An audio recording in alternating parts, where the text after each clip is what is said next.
We have Dr. Mina Brewster here from St. Mary's County Health Department, one of our co-chairs, and we have Dr. Boris Luchner here for the Veterinary Public Health.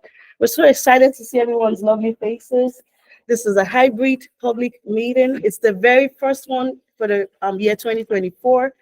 I want to say thank you to everyone that joined the December 2023 meeting. And thanks to everyone for being here today. In the room here, we have our commissioners here. We have members of the public. We have support staff. We also have people joining online. We have some of our commission members joining online and members of the public. I want to say thank you. We appreciate you. We do not take your support for granted. Once again, I'm going to mention that the meeting is being video recorded because I know some people might be joining in now. It's a hybrid public meeting. The subsequent meetings will also be held in a hybrid format. So before we get started, I want to say a big thank you to our hosts here. Dr. Branch, thank you so much. We also thank the staff of Baltimore County Health Department for the warm welcome and also for providing us with the refreshments for today. Today, we're going to be deliberating on agenda items that would set us forward for the remainder of our term here on the commission. But today's meeting is really critical because we're going to be looking at the timeline. I would also talk about other agenda items. We're going to be looking at the schedule for the co-chair. We're also going to be, I would just go briefly over the duties of the commission for people that may have not joined us in the December meeting. So the Commission on Public Health was established to assess the foundational capabilities of Maryland Department of Health and local departments and make recommendations to improve the delivery of foundational public health services in the state. It's important to note that all of the meeting materials are accessible on our website, okay? So we'll provide that information subsequently. You can also find the meetings, the recordings. So make sure it's an interactive site, make sure you check it out. We followed the due process for this meeting by making the announcements available prior to today. So now we're going to move on to the next item, which is an official roll call. I am going to ask Joshua to kindly assist with the roll call. Thank you. And thank you, Dr. Olateju. You can just say present or here, and when I call your name, and please correct me if I mispronounce it. Dr. Gregory Branch. Present. Christopher Branch. Here. Dr. Mina Brewster. Here. Jean Drummond. Senator Ariana Kelly.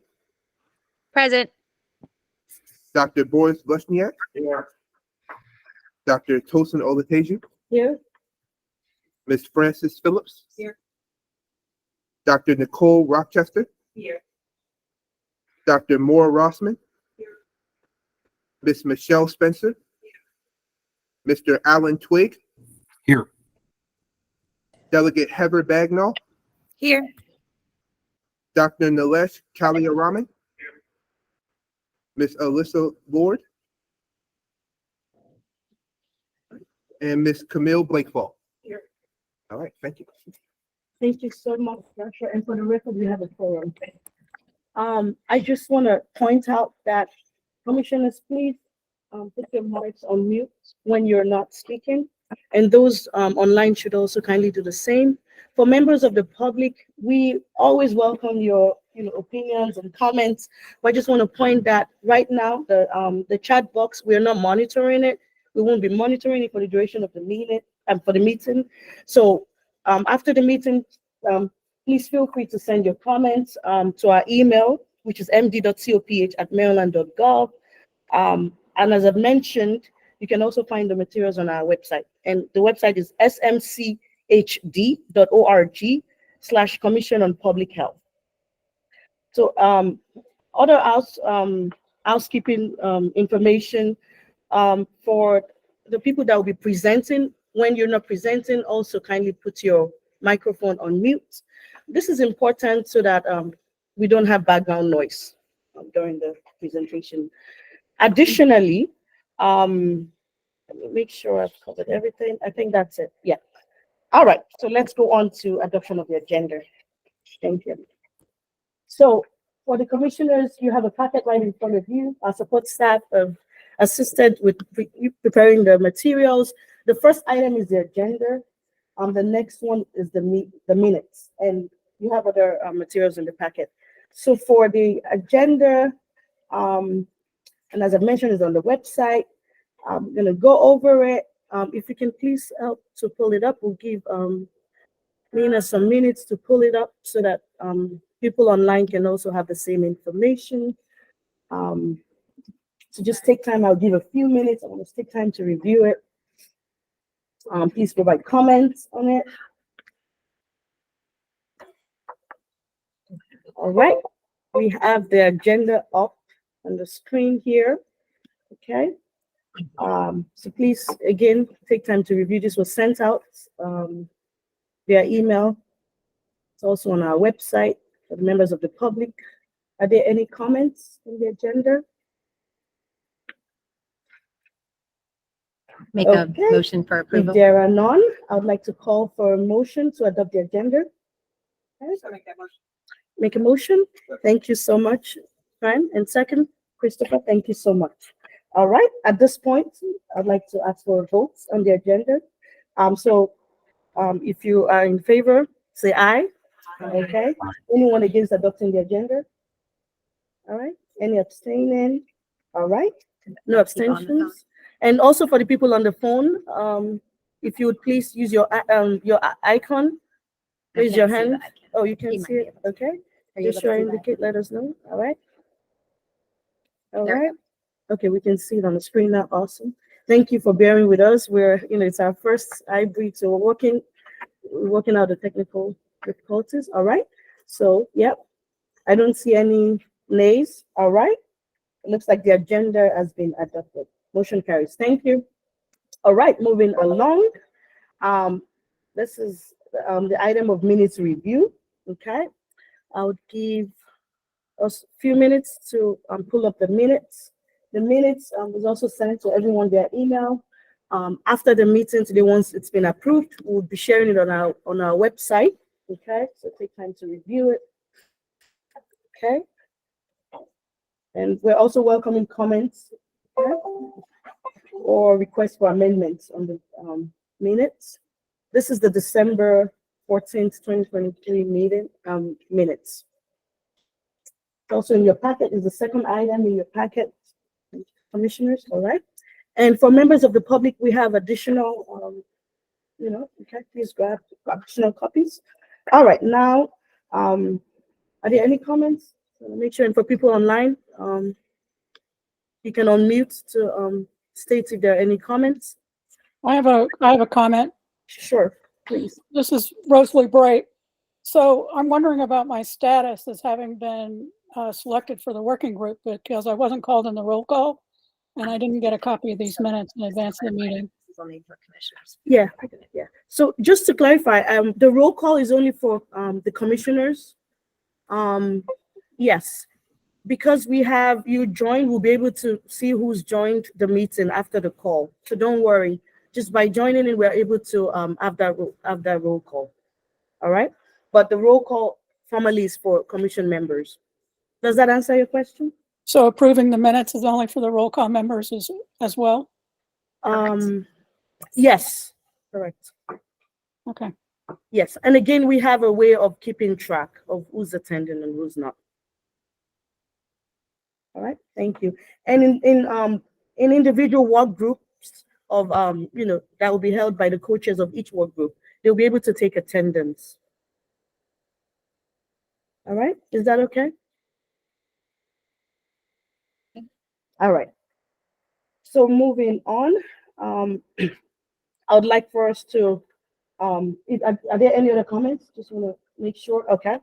I would like for us to make a motion, okay, to adopt one more comment. Okay. No, I moved. Oh, you moved to, okay, to adopt the minutes. All right, thank you. Can I get a second, please? All right, thank you. Thank you so much.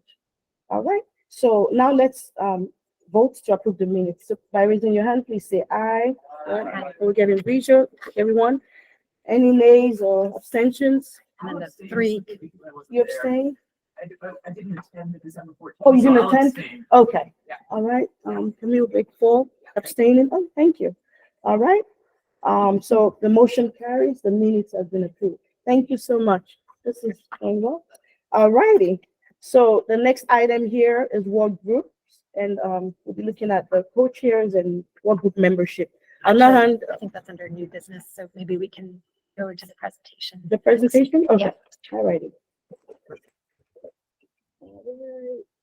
Okay. All righty. So since there are no other questions, let's move on to the presentation on Indiana Public Health Commission process. Great. We're very fortunate to have Dr. Judy Monroe here. She's one of the Indiana's Public Health Commission co-chairs. It's one thing for us to, plan to have this commission to, set it forward, but it's another thing to have an example. This is very, very important. I want us to pay attention to Judy Monroe's presentation because we can learn one or two things from it, okay?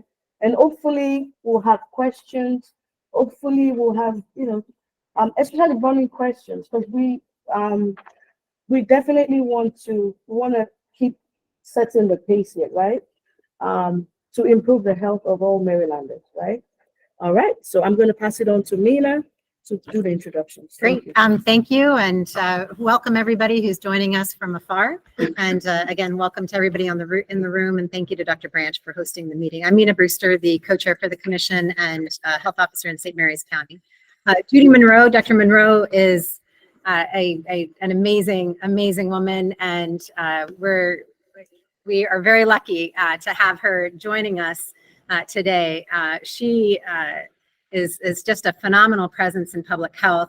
And I've known her for many years. She was actually my first boss in public health at the Indiana State Department of Health when she served as the state health commissioner for Indiana. And I just have always been in awe of her and her leadership. She clearly took on a larger role in the country after her role as state health commissioner for Indiana. She went to the CDC, where she served as deputy director for the CDC and director of the Office of, let me see if I remember this correctly, state, tribal, local, and territorial health, right? OSTILTS, as it used to be called. And for some years really had an impact in assisting states and localities with their public health capacity. She then went to the CDC Foundation, where she still is, as the executive director, president, CEO of the CDC Foundation, and over many years, including through the pandemic, has tremendously advanced CDC Foundation and made it so much more connected to the everyday lives of public health workers across this country and the everyday lives of Americans. So we really appreciate your leadership. And thank you very much, Dr. Monroe, for sharing your experience. As Dr. Latitude mentioned already, Dr. Monroe served as the co-chair for the Indiana Governor's Commission on Public Health, which took on a very similar process to what we hope to do here in Maryland. And through that process, set an example for the country. Indiana was one of the first states to do this and to do it so successfully. They're now in the implementation phase, which I'm sure Dr. Monroe will be speaking about. So Dr. Monroe, I'll cue up your presentation. Thank you for joining us. Yeah, thank you for pulling up the slides, and wonderful to join you. Thanks for the introduction, Mina. So as we pull up the slides, first of all, let me express my excitement about joining you today and the excitement I have that Maryland has taken on a commission for public health. Super exciting. So congratulations. We can go actually to the next slide. Where I wanted to, you've already heard from Mina, so you'll be advancing the slides, Mina? Yes, I am. It's actually not connecting to so give me a minute. Let me just see. Oh, if I okay. can get it to advance forward. Well, as Mina's working on advancing the slides, the next slide was just a couple of pictures showing me with Governor Mitch Daniels when I was health officer, and I was going to mention that that's when I met Mina, and she joined us at the health department. But then the other photo that'll be coming up here in a moment is with me and Jerome Adams, the Surgeon General of the United States. But the comment there I wanted to make was the fact that I met at that time acting Surgeon General Boris Lushniak in Indiana. He may remember that we joined forces in an opioid summit that Indiana convened under Jerome Adams when he was the state health officer. And then the other thing from my connections to Maryland, as we're getting the slides worked out, is I'm a University of Maryland graduate. I went to medical school in Maryland, and so I know Baltimore pretty well. And our chief operating officer here at the foundation is super excited about the work that you all are undertaking, because she hails from Kent County, Maryland, where she grew up, and multiple generations of her family still live there. Should we wait on the slides here, Mina, or do you want me to keep going? All right. Let's see. Do you see the next slide here? I think Mina just stood up for a second.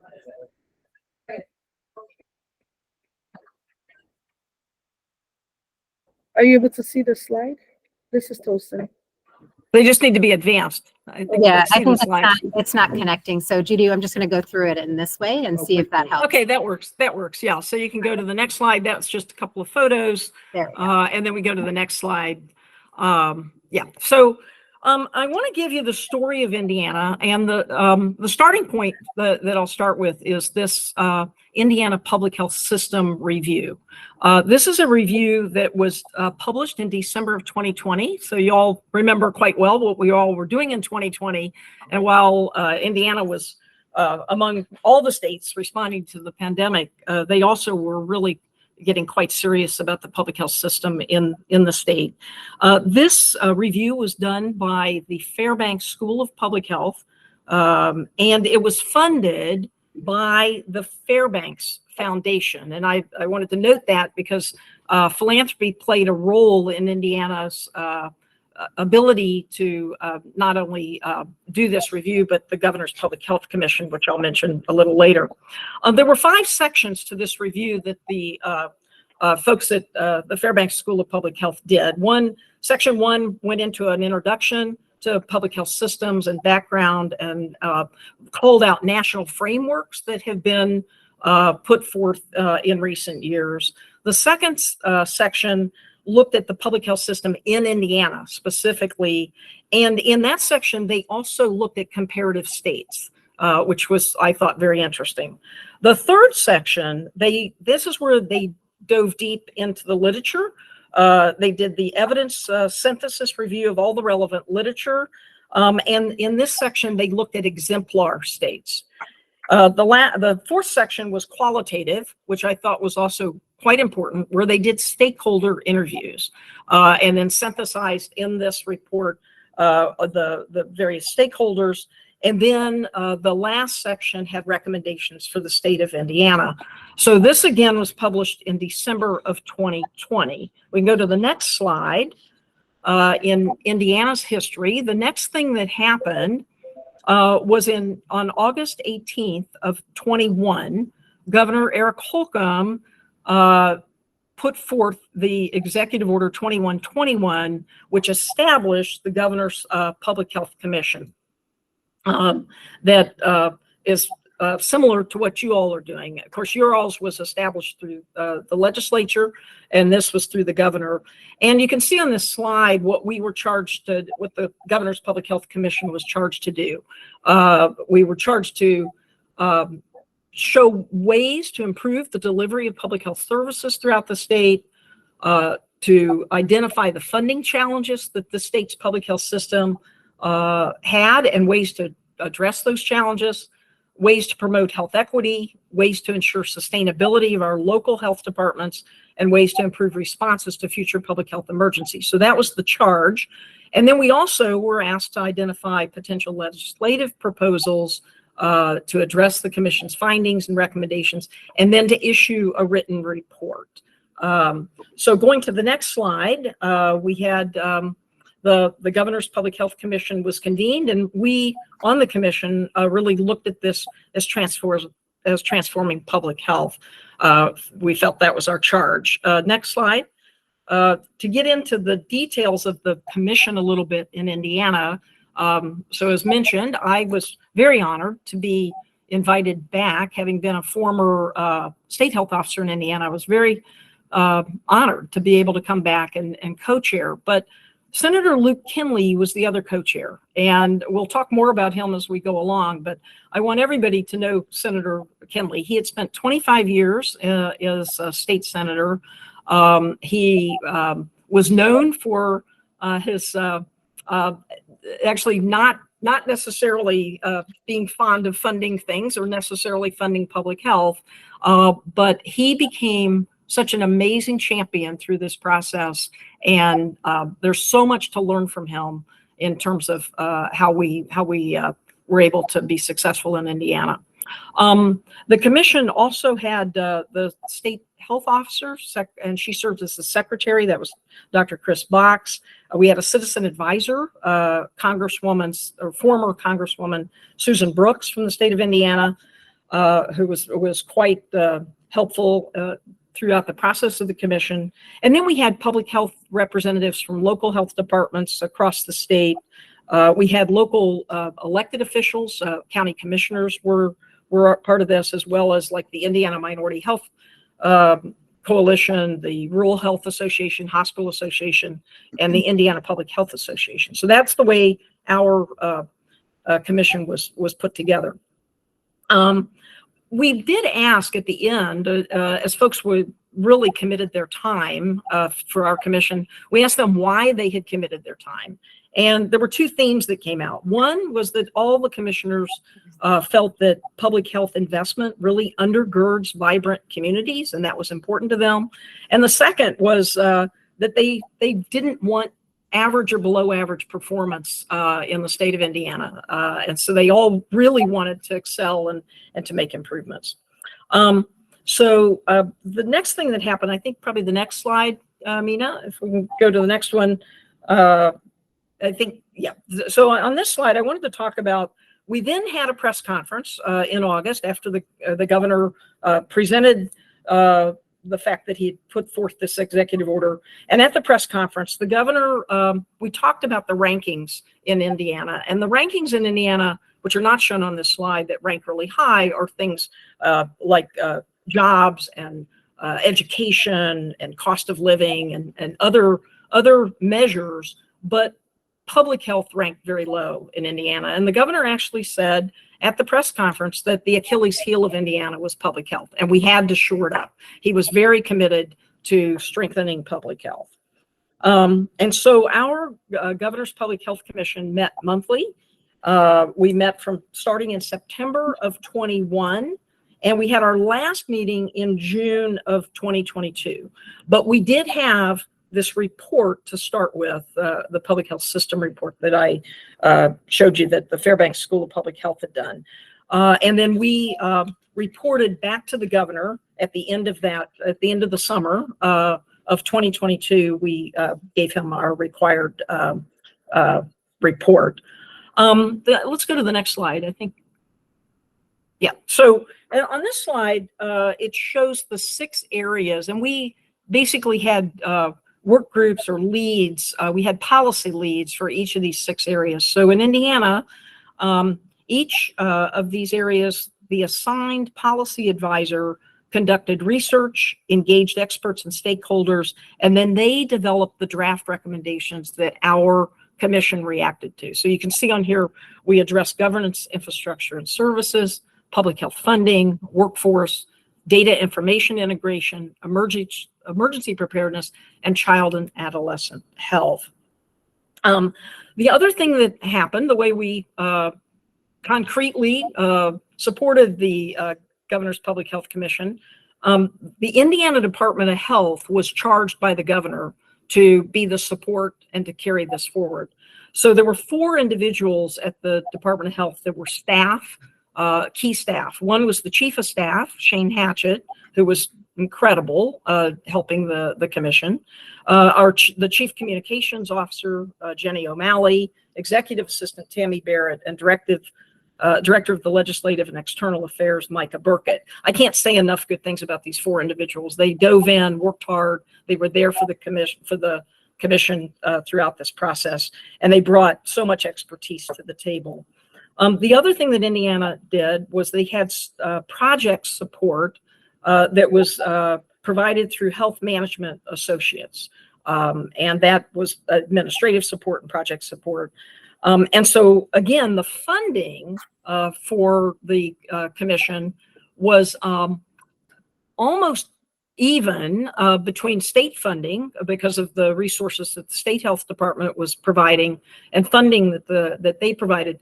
And then the Fairbanks Foundation came in addition to helping the support the school to do the public health systems report. The Fairbanks Foundation also contributed another $250,000 to help underwrite the costs of the work of the commission and the support needed. So it was both philanthropy and government funding. The other thing that we did as a commission early on was that we established several things. One was an engagement plan and that engagement plan included a plan for stakeholder meetings. And we conducted over 30 stakeholder meetings throughout the state through this process, which was a year, less than a year in terms of our timing. And an engagement plan that included online and social media. We also had a legislative engagement plan. And again, thanks to Senator Luke Kinley and Dr. Chris Box, who really led that, but along with the support from Micah Burkett, the Director of Legislative and External Affairs. We had press releases that came out as part of our communications plan, press releases after each of our commission meetings. We also had, interestingly enough, and I thought this was fabulous, the Fairbanks School of Public Health during this period of time actually conducted like a boot camp on public health for the media. And I had an opportunity to come and speak to reporters in Indiana during this period of time as part of this boot camp that the School of Public Health conducted to help those reporting out to understand better public health. We also had listening tours that we put in place and planned, and we conducted 7 of those. And then the themes from each of those listening tours was summarized and reported out on. We also had the Indiana Department of Health had an internal message plan that updated their staff at IDOH to involve all the staff. And they did an internal listening tour of those working in public health to hear from them as well. There were slide decks for the road shows. And then we had a public website that the Department of Health managed, and that allowed public comments. And throughout the process, there were over 480 public comments that were also not just collected, but were brought forward to the commission at each of our commission meetings. So we could really hear, if there's one theme and one recommendation I have that I thought was really strong coming out of Indiana, was listening with intention. And I will tell you, our commission over time, as we listen to the community and all these stakeholders, that really influenced and helped us really formulate the final recommendations to the governor. Dr. Box, the state health officer, was quite involved going throughout the state. She called it Indiana's health checkup as they were talking. The other thing that our commission did as we were addressing each of these issues, we used a number of the emerging reports. So that you had the public health system report that had been done and published in December of 2020. But as you all will recall, there was a lot of activity taking place looking at the future of public health that followed. And so things, as an example, the Bipartisan Policy Center and their Public Health Forward report was one of the reports that we looked at quite deliberately. Things that were coming out of the Public Health Accreditation Board. So there was just a ton of that we worked on. I think if we go to the next slide, I just wanted to give you a little glimpse into, if we take just one of the topics that we looked at, like public health funding, the this is a slide, one of the slides that had been put together for us, showing if we looked at the counties across Indiana, and there were like 94 of the local health departments, you can see huge range in the funding to the county health departments. The reason for that is Indiana is a home rule state, and the funding to the counties was at the county level, and the state was contributing very little funding to the county health departments. And so Marion County, the largest county, obviously led the pack considerably in terms of the funding per capita. So it was a huge range. The next slide will show you some of our public health funding recommendations as we got deeper into this, that we thought it was very important to have stable, recurring, and accessible funding to the health departments. There was a strong suggestion by my co-chair, Senator Kenley, to have the counties opt in to additional funding. There had to be agreement, and there needed to be they had to have cost sharing. So the counties did 20% cost sharing for what this additional funding from the state would be. Local health officials that opted out would continue to receive state funding, but at that legacy level, which was very low coming from the state. And then there was also a recommendation that the Department of Health, the Indiana Department of Health, at the state level would provide technical assistance to the local health departments on a number of issues, as you see on the slide: the grant writing, insurance billing, clinical consultation, and so forth. Next slide. So the next slide, I wanted to point out that also some of the data that we used, and since we were talking about funding, the economic case was one that we drove home, how important it was to invest in public health. And you can see on this slide, if we invest in prevention to have healthier communities, it would make, at the bottom point, it would make Indiana a healthier state, both physically and fiscally. And so again, using local data and local material, Eli Lilly, large company in Indianapolis, well-known throughout the state, they had done a study that was brought forward and presented to the commission, as well as then, for the public to see as well. This one, they had done the study just looking at the cost of obesity in the state of Indiana. And you can see the pretty dramatic numbers in terms of the cost that if the state of Indiana couldn't manage this, just a huge burden on the economy of the state. Next slide. So this is the, Governor Holcomb had what he called the next level agenda. And of course, the Public Health Commission was a big piece of this. And on this slide, it shows you what we recommended and what the governor recommended. An increase in annual public health appropriations of $120 million a year for the first year, and then $227 million in the second year was the recommendation that came out. Indiana does every other year is their budget, and the thinking behind this was to start with not put all the money out the first year to give time to ramp up. The health departments hadn't seen this kind of funding before from the state and wanted to make sure that they ramped up. I will tell you my own experience in preparedness and public health. Too much money too fast is actually not a good plan. There does really need to be have some time to adjust to increase funding. So just remember those numbers, because then we'll get to the numbers that actually the legislature passed in some future slides here. So next slide. I wanted to call out, because I know the foundational public health services and capabilities are important to your charge, and we did take those very seriously. That was the first time that the foundational public health services had been introduced to a number of the commissioners and to a number of our stakeholders. And so we did use that structure. And for all of you all, the foundational capabilities are these cross-cutting skills and capacities needed to support basic public health protections. And the foundational areas in public health are those public health topic-specific programs that are aimed at improving the health of the community affected by certain diseases and public health threats. Next slide. This model has had growing interest, and a shout out to the Public Health Accreditation Board and their Public Health National Center for Innovations, or FNCE.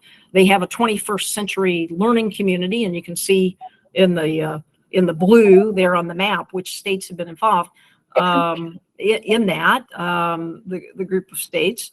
And the reason this is so important is it does communicate the minimum package of services needed everywhere, while it still leaves room for individual communities to decide how to deliver them.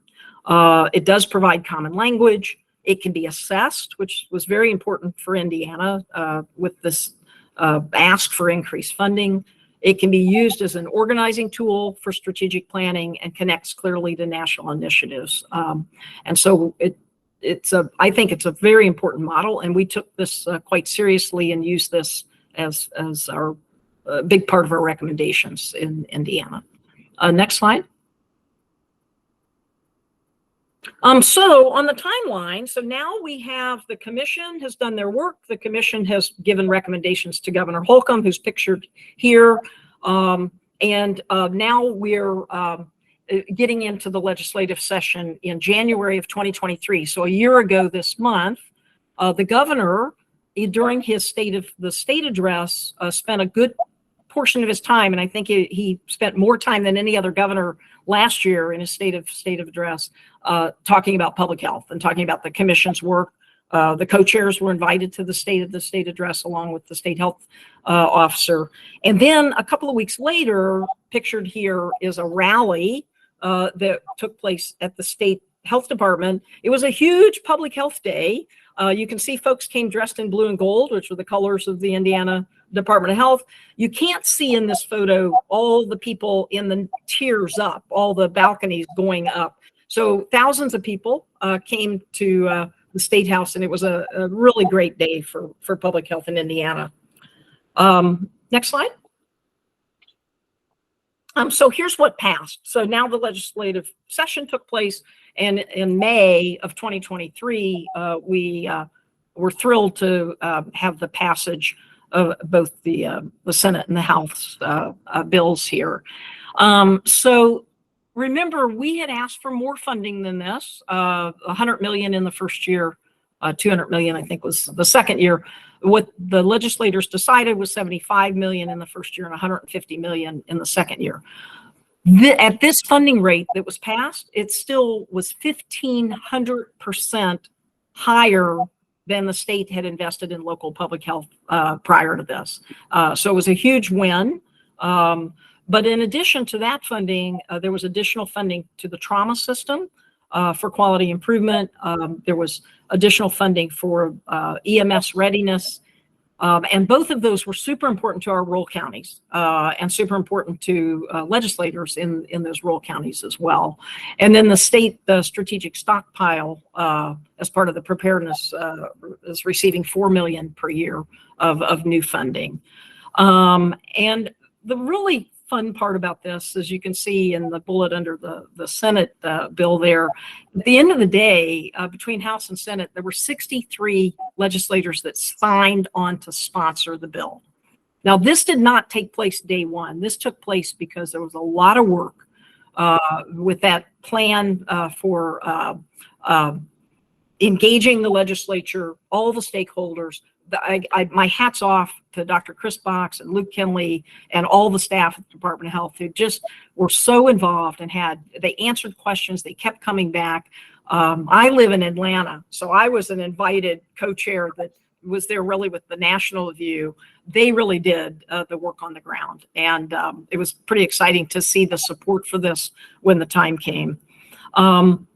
They did establish this process I mentioned for counties to opt in to enhance their local public health funding.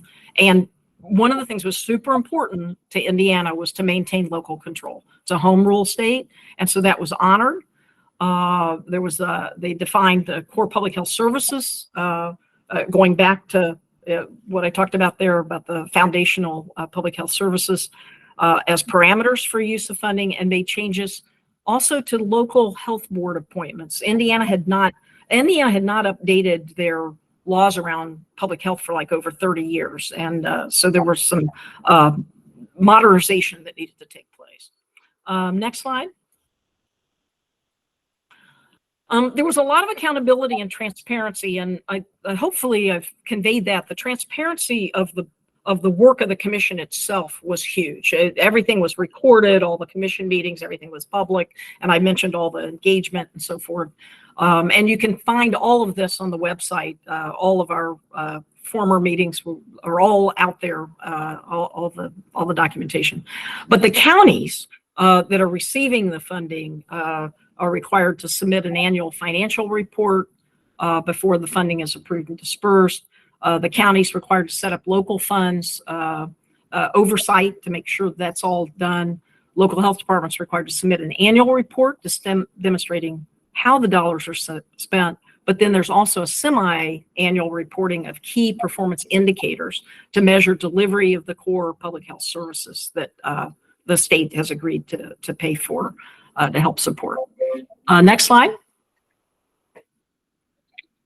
So these are the core services. On this slide are the core services that at least 60% of the funding must be spent on this list of core services. So you can, I won't go through each one of these, but that was what the legislative body agreed to.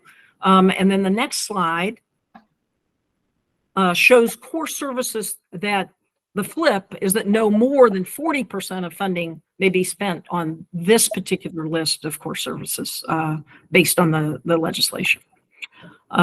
Next slide. So Indiana, once this was passed, so now we're in May, we've got passage. This went into effect July, as you all know. Usually legislation then becomes active July 1. And so Indiana created what they now call Health First Indiana. And so we're now moving into implementation. And again, for Indiana, this is really a historic first of its kind investment in public health. Investment in prevention, as we've said, is going to lead to a healthier communities and workforce. And that was one of our key talking points, was about the economy and the importance of health to attracting businesses. What's really fun in Indiana is because each of the counties have to decide to opt in, there are some remarkable stories that have taken place of how it brought the communities together. All of a sudden, there were champions for public health in some of these counties that were really raising their voices and wanted to be involved and said, yes, they were putting pressure on their county commissioners, saying, we've got to take the money because here's the public health problem of our county that we could make a big difference in. And so that engagement was particularly exciting to see. Lots of partnerships that are allowing them to organize their care. And there was an eye toward not duplicating services. So Indiana being a home rule state and a lot of small counties, there's been a lot of this is promoting sharing services or working collaboratively together in neighboring counties. And this is really benefiting the rural communities. And can't wait to see the results as this really takes off. Next slide. Some of the challenges and opportunities, I think I've probably conveyed it's a huge new opportunity in Indiana. The core public health service delivery is going to be quite exciting. I think this one, actually, the main thing I want to pull out on this one is one of the things that Indiana did as part of this was to design, for the first time, the state health department having regional staff that would be in regions to support the local health departments. To be honest with you, that was a dream that I had when I was state health officer, to create something like that. I left and went to CDC. And so this was a little bit of unfinished business coming back and then being able to see this come to life. And the word is that the regional support teams are being embraced by the local health departments. They really are being supportive. The local control continues to be alive and well. And at the end of the day, one of the challenges, we need to show a return on investment to the legislators in a couple of years. Next slide. So I wanted to talk a little bit So now on this timeline between July and yesterday, when there was a press release that came out from Indiana saying that the counties now have received their funding, the counties that opted in, during that 6-month period was the time that the communities had time to convene, decide what their county health plan and budget would be, how they would deliver on these core public health services. And they had till September 1 for the county commissioners to opt in. And then January 1, just this week, state funds would be distributed. During this period of time, I'll note that we received here at the CDC Foundation a call from the state health department saying the counties needed some technical assistance and needed some help. And so what we ended up doing was putting together a team here at the CDC Foundation to provide technical assistance to the local health departments. And that was well received. Our team was able to help them. We did a lot of work at the foundation with workforce during the pandemic, hiring staff for health departments. And so our team was up to the task, and we were very happy to be able to help support them. Next slide. I think we're coming to the end here. So the funding status, as I said, at the end of the day, 86 of their counties opted in. That's covering 96% of all Hoosiers in the state. And just examples of some of the planning and budgeting that the local health departments did. A number are wanting to hire new staff with the additional funding, all the way from public health nurses, school health liaisons, preparedness coordinators. A number had capital outlays. They needed staff vehicles, office space expansion. There was equipment needs, all the way from clinical environmental inspection supplies, lead testing analyzers, as an example. And then other things were training, partner contracts, continuing education. Next slide. So just a few final thoughts and lessons, I guess, from Indiana that I'll share. And by the way, there'll be there are papers that are being published coming out of Indiana with lessons learned. So I'll make sure I share with you all as those are published. But I can't emphasize enough the success really resting on the strong communication strategy from the start that I mentioned, and the engagement strategy, the ongoing engagement, and the willingness to listen with intent and with understanding and make changes along the way. Understanding who's going to support and who's going to oppose from the beginning is vital to any public health transformation effort. We can't do it alone. We know that in public health, and Indiana did a great job bringing tons of partners along. One of the engagements that I was able to join Dr. Box for was to meet with the board of the Chamber of Commerce. And it was a really robust meeting, talking with business owners and leaders about their needs to have a healthier workforce. Certainly know your audience and the issues that are going to resonate with them. I will tell you, one of the lessons in Indiana, remember, we were in the middle of a pandemic while this was being done. Everybody was there was a lot of backlash to public health about masks and mandates. And we tried to talk about all the other things that we tried to get past that. And we also were sensitive about the words that we used in certain audiences to make sure that we weren't alienating folks and that we were truly listening and understanding where they were coming from and what was important to them. So that gets to resetting the narrative about public health and going beyond the pandemic. No one size fits all, and we certainly are all better with better public health. So, Mina, I'll end there, the presentation portion. Thank you. Dr. Monroe, we're going to put you on a pause before we go to questions, if that's all right, as I notified you by email. And welcome in the Baltimore County Executive for his remarks, and then we'll jump back to your questions, if that's all right, Dr. Monroe. Awesome. Wonderful. Thank you. Okay. Great. If everybody wants to hold tight for a minute. Hello. Okay. Thank you, everyone. And thank you so much, Judy, for that wonderful presentation. And we'll discuss more about that. It is now my honor and pleasure to introduce our next speaker and who's going to give welcome remarks. We have Dr. John Olszewski here. Is the Baltimore County Executive and President of Maryland Association of Counties. He began serving as county executive in 2018 and as MACO president in 2024. Prior to his role as county executive, he served in the Maryland House of Delegates for nearly 9 years. As a state delegate, Dr. Olszewski led Baltimore County's House delegation, served on House Economic Matters Committee, and chaired the subcommittee on banking, economic development, science and technology. He's also an active philanthropist and an economic development leader. Please join me in welcoming Dr. Olszewski. Thank you. Please, you can sit right here. Can you sit here? How are you doing? It's good to see you all. It is my pleasure and honor to, first of all, welcome you to Baltimore County. Thank you to Dr. Branch and his team for being such gracious hosts for this inaugural meeting. I want to thank our co-chairs and all of our commissioners for stepping up and leading as we sort of look at all of these healthcare issues across our state. I know that you all know better than anybody just how unique we are as a state and as a system, but you know, as county executive here, also as president of MACO, I know I speak for the leadership across our state when we just say, first of all, thank you. I think public health is often, unfortunately, sort of pushed to the side or taken for granted. That was less the case these past several years as we tackled a global pandemic together.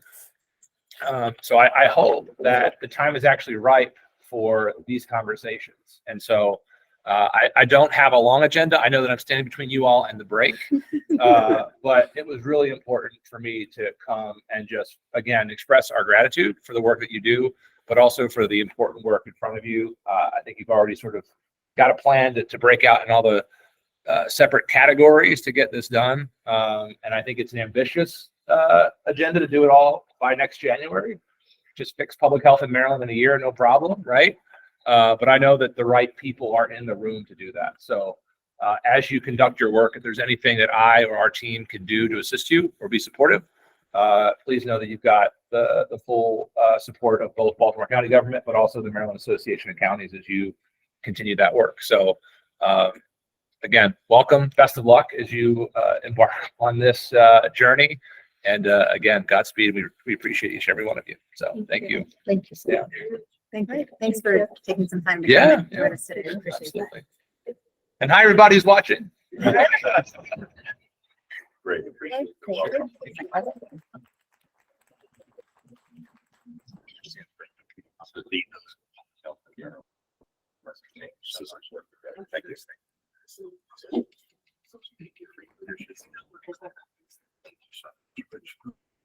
met you.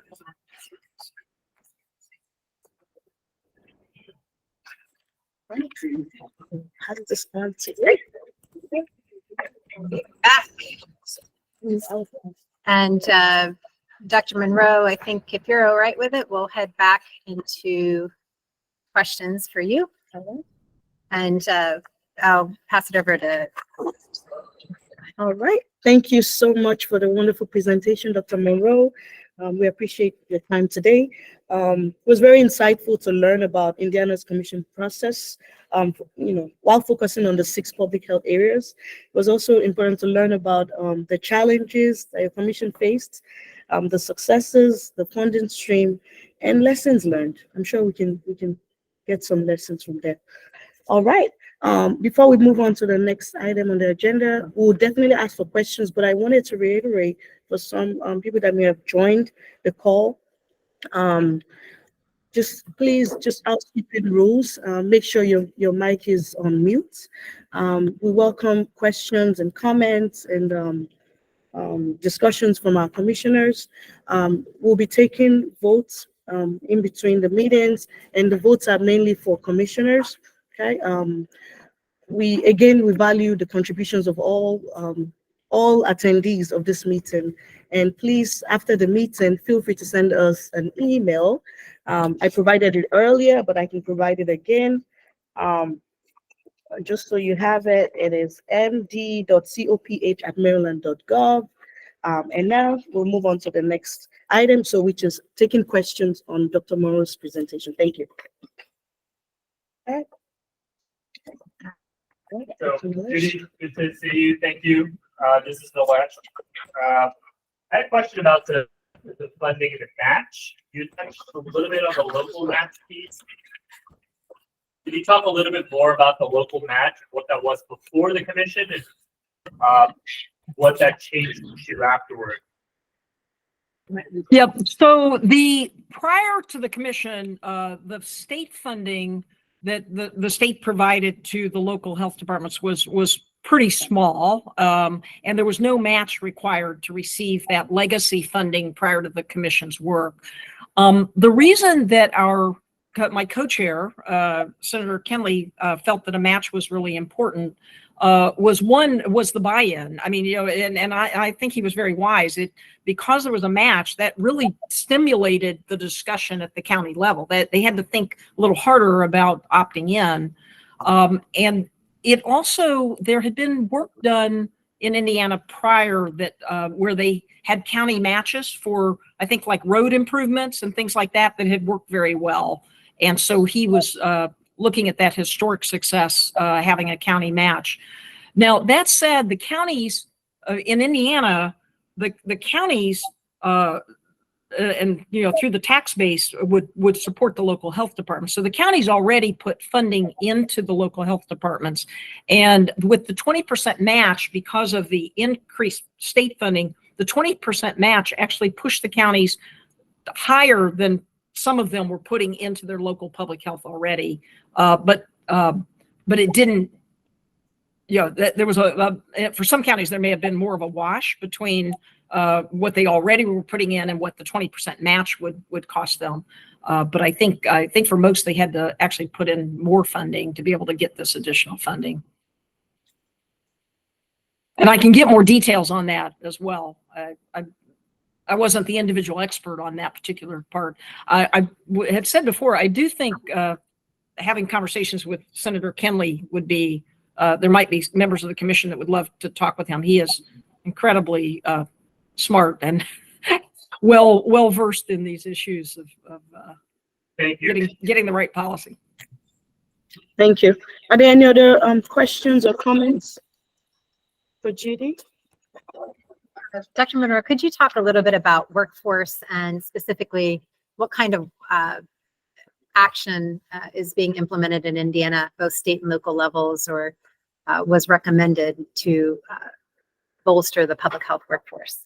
Yeah, we had the Fairbanks School of Public Health has some real experts that have been diving deep into the issue of workforce in public health for a long time. And so their expertise, along with national experts, they brought in experts as well around the country. And our commission, the full report and the full recommendations of the commission are online that you can look at. But for workforce specifically, we had recommendations such as loan repayment, which is very popular. We also, I should say, we looked at workforce not just in public health, but we also looked at the workforce in healthcare. We were trying to look holistically. And so there were recommendations that there's a lot happening in Indiana around workforce and interest in healthcare, making sure public health, our recommendation was that public health be seen equally about that. The other thing that Indiana did, I think after our commission, there's a wonderful report that Indiana just put out, and again through the Fairbanks School of Public Health, looking, it's the most detailed report on the workforce in Indiana, detailing the workforce in Indiana that I think has ever been done. And so that will now be a tool going forward as these new, the new oversight that's been deemed by the legislation that was part of this commission. So there's the Fairbanks School of Public Health, I should mention too, was formed. It's a relatively new school.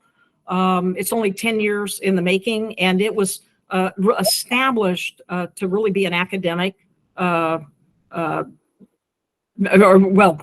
help the state health department be an academic health department and for the School of Public Health to really support the practice of public health in the state of Indiana. And so there's a lot of work being done there as well. There was also recommendations on pay. I will tell you, the commission was shocked when we learned that some of the counties had not given any pay raises to public health for like over a decade. And some of the public health nurses were, I mean, it was just several of the positions just were so poorly paid. So there were a lot of recommendations on, equalizing pay and increasing pay. And hopefully now with this new money, there's opportunity for that as well. Great, thank you. We have some additional questions from commissioners in the room, and then if there's any commissioners online who have questions, we'll move to those. Dr. Lushnia? Yeah, hi, Judy Boris here. Thanks so much for a great presentation. Question that I have in terms of process itself, i.e. when the recommendations, were sort of being discussed, it's the whole idea of consensus. Did you have dissenting opinions in the midst of all that? How joined were you at the end of all this? Yeah. So at the very end, everybody was joined, and everybody signed off. In fact, every commissioner signed the final recommendations. But the process itself certainly we had plenty of meetings where we hammered, back and forth. We'd ask maybe for more information to come to the commission. You don't get consensus right out of the gate with every recommendation. So there was definitely that back and forth, but at the end, everybody was in agreement with what we finalized. Thank you. Thank you so much. We have Camille. Camille. The director of some minority health and health disparities in Maryland. And I was wondering if you could talk a little bit about, if you know, the racial and or socioeconomic breakdown of the residents of Indiana. I'm just trying to get a sense of like the composition of the state.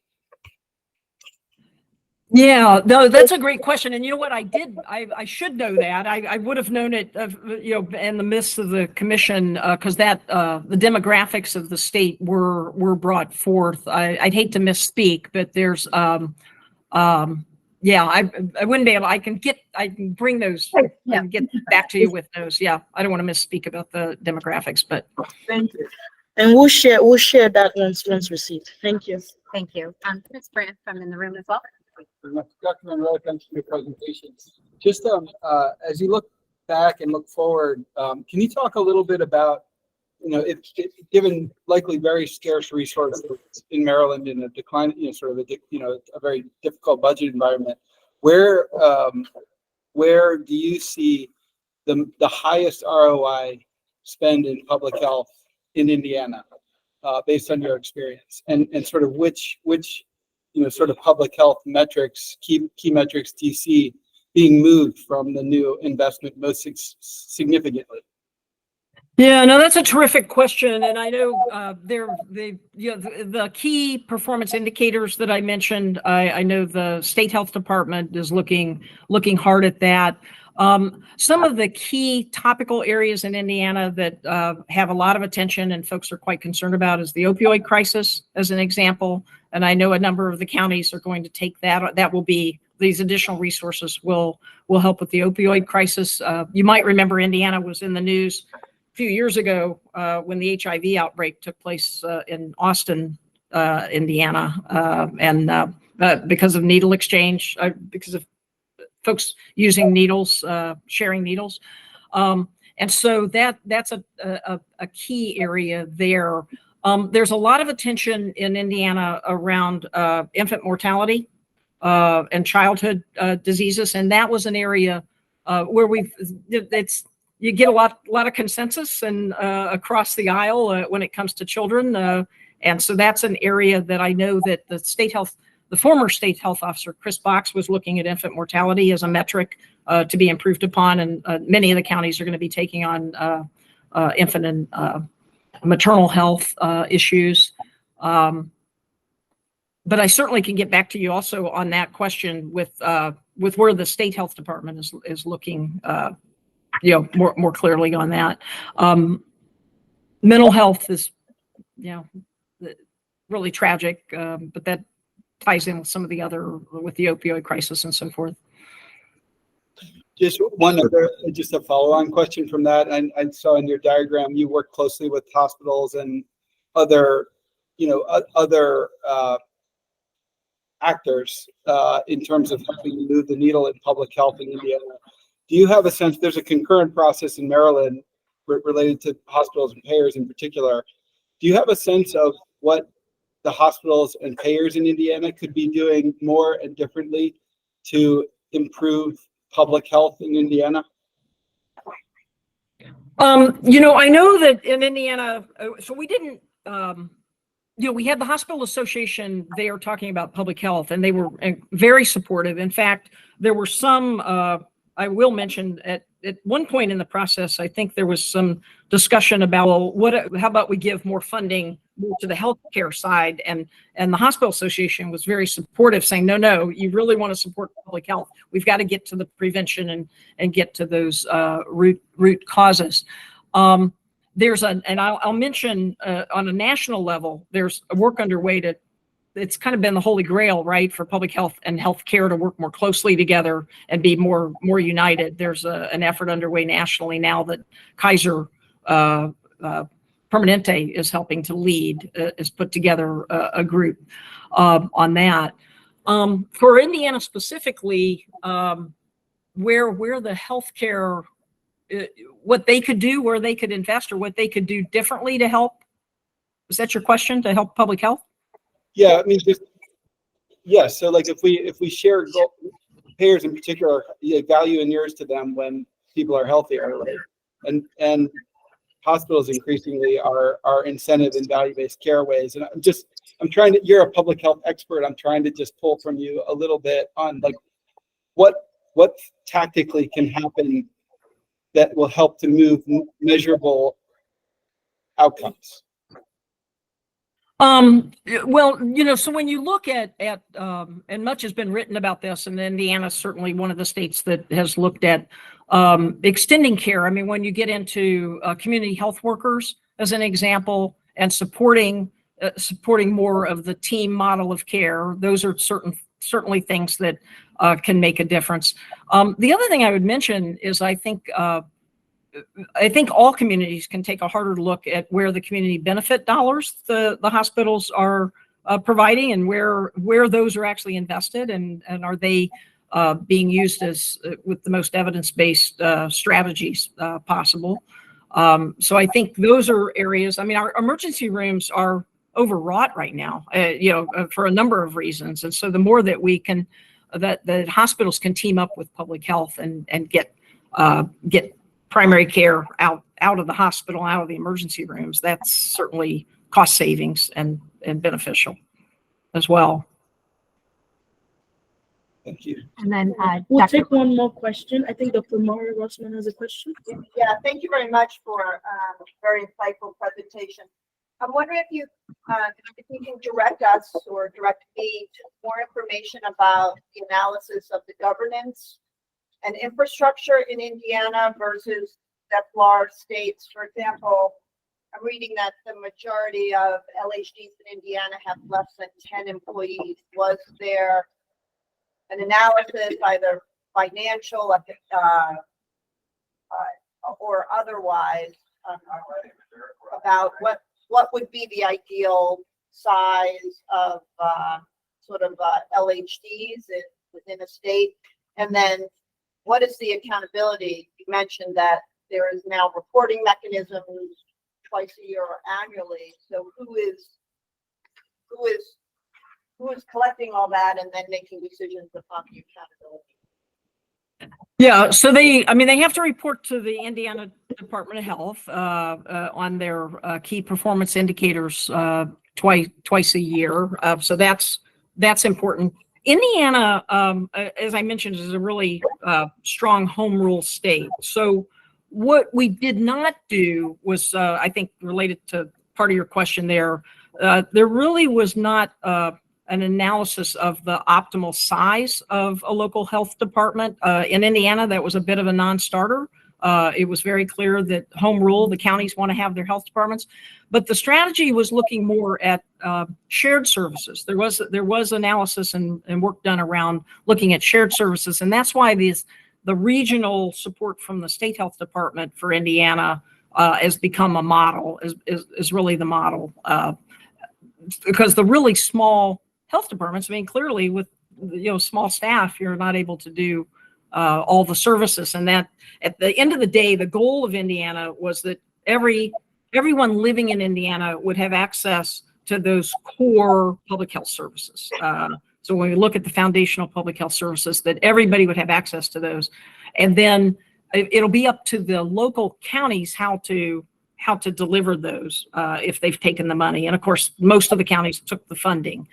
So I think we're going to see more to this story will come as this implementation takes place and the county plans are rolled out. So I probably don't have the rest of the story right now. Thank you. Carol, you have pass it back or present. All right, thank you, everyone, and thank you, Dr. Moreau, once again. It is now 3:15 p.m., a good time to take a 20 minutes break. Please stretch, get some snacks and drinks, those in the room, and if you are joining from home, grab your snacks and drinks. We're public health practitioners, and even for non-public health practitioners, we want to make sure that you're moving around. Also use this opportunity for those in the room to connect, get to know members of your work groups. Unfortunately, we don't have time to really dive into it, but Mina will go into more details about that. I see some hands raised on a virtual call. Unfortunately, we cannot take all the questions in the interest of time. So please, once again, send us an email. We would love to hear all your questions, and we'll be providing answers as the questions come. Definitely after the call. All right, so we'll return at 3:35 p.m. Thank you. Thank you, Dr. Monroe. Before we break. Um, Oh, we can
Okay, go ahead.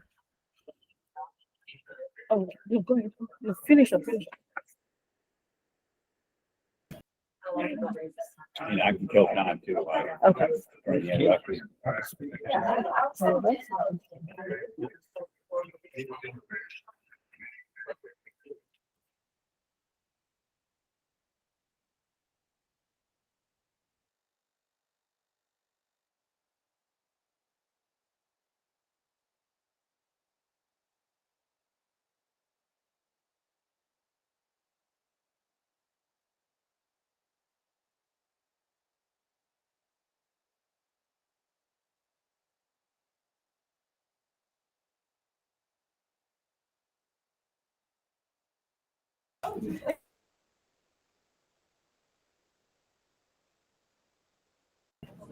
Is everybody online able to hear us? If somebody could give us a thumbs up. Okay, great. Thanks, Ellen. Thank you, everyone. Okay, if somebody could, if one of the commissioners online could say something, that'd be great so we can test out our audio here. Hey, testing. Good afternoon. Great, thank you. Appreciate that.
All right. Welcome back to the general meeting for the Commission on Public Health. At this point, we'll have a presentation by Bob Stevens, is the health officer for Garrett County and president of Maryland Association of County Health Officers. Thank you, Bob, for being here today to share your knowledge. It is critical that we have a good understanding of how the public health infrastructure works, because it will better inform our assessments and recommendations. You have the floor now. Thank you. Well, I told him I'd give the intro as well Okay. on him. I only work on bullets, right? All So right. I have this whole thing, but I'm not reading it. All right. Okay, Health awesome. Officer since 2017 in Garrett County, a unique and beautiful part of our state. But many years, 20 years experience in the county health department, comes to public health through social work. So again, a very, Hello? right? The other Hello? aspect of him, can you Hi. hear us? Yeah, you're breaking up and I'd like it if you got closer to the microphone. Okay, great. So Thank you. anyhow, unique feature is he comes to public health from the world of social work. I'm going to steal his quote because he said it wasn't until he was 40 years old that he actually began to understand public health or began to delve into it. So at any time, we all can switch our gears. Most importantly is we met just this afternoon, but immediately found out that we're both avid bicyclists. And in this past year, he bicycled in Italy, from the mountains to the shores of North Carolina, long distance bicycling, and 100 kilometers. It's called a metric century with over 8,000 feet of climbing in Garrett County. So that's a public health practitioner in so many ways. So Bob, you're on. Oh, well, thank you for that. This will be intimidating that I can see myself there. Okay. So, first of all, I really want to thank the commission. This is really an exciting opportunity for Maryland to really change the public health, and that's fantastic.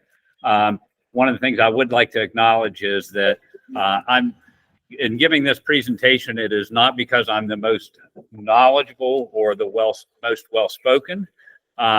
It is because I'm the president of MACHO. That's why I'm doing that. And we have, I think in this room, 5 past presidents of the Maryland Association of County Health Officers.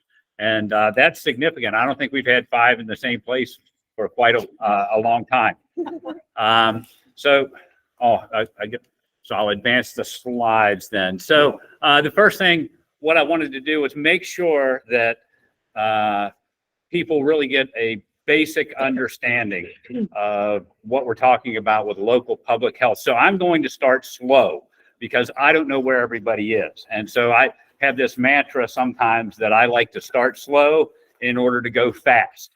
And so that's what I'm going to do. So first of all, a little bit about MACHO. It is a private nonprofit organization, has all 24 health officers or 23 health officers and the commissioner from Baltimore City.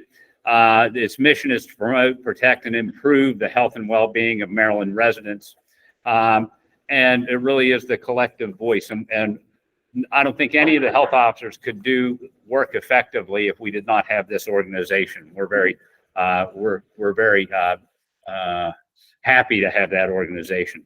And then we have these associations and affiliations with the National Association of City and County Health Officials, as well as MACO.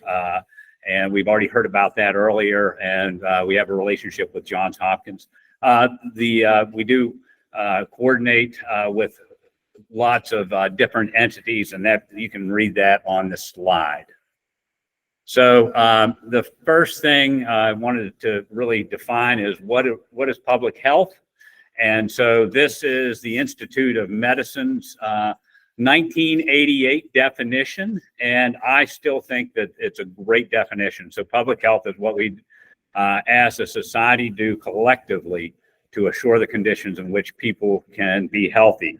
And I just want to make sure that everybody understands it's very different than healthcare. Sometimes people think it's synonymous. It is not. Public health is primarily preventive in nature. Sometimes we hear this, there's a parable that people talk sometimes about the stream that somebody's standing beside, and they see these people floating down, and people jump in and try to rescue these folks and pull them out of the water and resuscitate them. And, you know, that really is kind of synonymous with healthcare. But public health is the person who goes upstream and says, oh, there's a bridge out, and let's fix the bridge, or let's put a sign up and tell people to be cautious because we don't want to continue to have to pull people out of the water. So what does a Maryland local health department look like? Well, you can see on the slide, there's 2,459 local health departments in the United States. There are no 2 that are the same.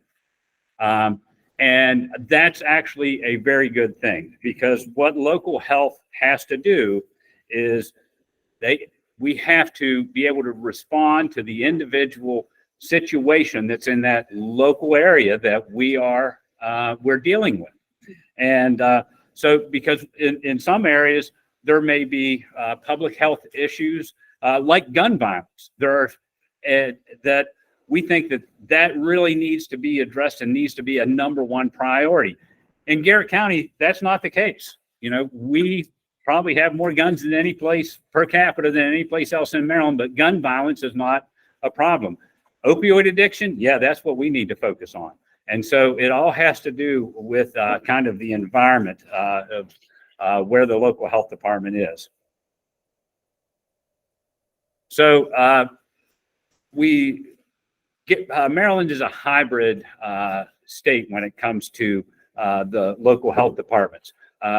When counties go through accreditation, through Public Health Accreditation Board, you have to declare, are you a state-centric, are you more of a home rule local-centric, or are you a hybrid? We are a hybrid. There's not very many states, I believe, that are in that kind of category as what we are as a hybrid. So you can see on the left-hand side of that diagram, it has the Secretary of Health, the Secretary of the Environment. We have a delegation from them. And then the governor also in Maryland can declare health emergencies. And we witnessed that through the COVID-19 when it was a public health emergency. And then on the other side, the health officers, we have to also work with the local Board of Health and the local governing body. And they're not always the same. And that's what the next slide is about. And by the way, I want this to be conversational. So just jump in if you have something that I'm not clear about, or you have a question, a burning question. Let's answer it in the moment if we can. Can I ask a question right off the bat? Because in this hybrid model, how did that evolve? I mean, what's the history behind it? Is it the fact that everybody kind of did their own thing and it was never brought together? Is that's been going on for decades or centuries? What's the reason I ask that is to budge on something, right? To make changes to something like governance or organizational thing, you need to know the history of how it evolves. So, That's an excellent question. And so let's refer to this particular slide. Because I think the reason why we are hybrid, a lot of that has to do with the governing within Maryland. So we have there are actually 4, although because Baltimore City is on its own, because the Baltimore City Health Department existed before there was a Maryland Department of Health. Okay, and so they have a commissioner. But there are some counties that are in a commissioner system. There are some that are in a code home rule system, and there are some that are in a charter home rule. And all that has to do with, how local ordinances and laws are passed and that type of thing. So within, I'm just going to read what the Maryland Code says. Maryland Code, Health General, Section 3201 says, except as provided in this Section B of this section, the governing body of a county is ex officio the Board of Health for the county. Then we get to Section B. In a code county or charter county, the governing body is ex officio the Board of Health for the county unless the governing body establishes a Board of Health. And so really what that's saying is those counties that are on the left-hand side of that slide, the Board of Health has to be the county commissioners.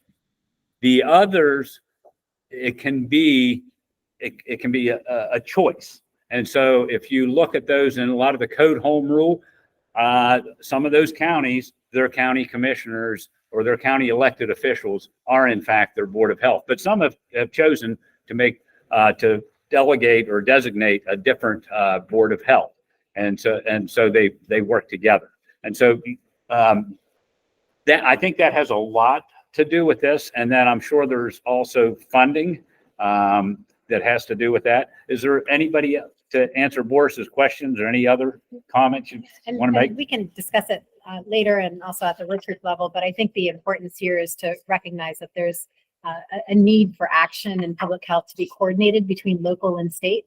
And this shared model of governance and shared model of funding ensured some level of coordination between that local, state, and some level of joint contribution to support local public. So, our impact in public health doesn't stop within our jurisdictional borders. And so it's in the state's best interest that every jurisdiction is having optimal public health, as well as in the local best interest. And so I think that was part of the rationale behind how this emerged.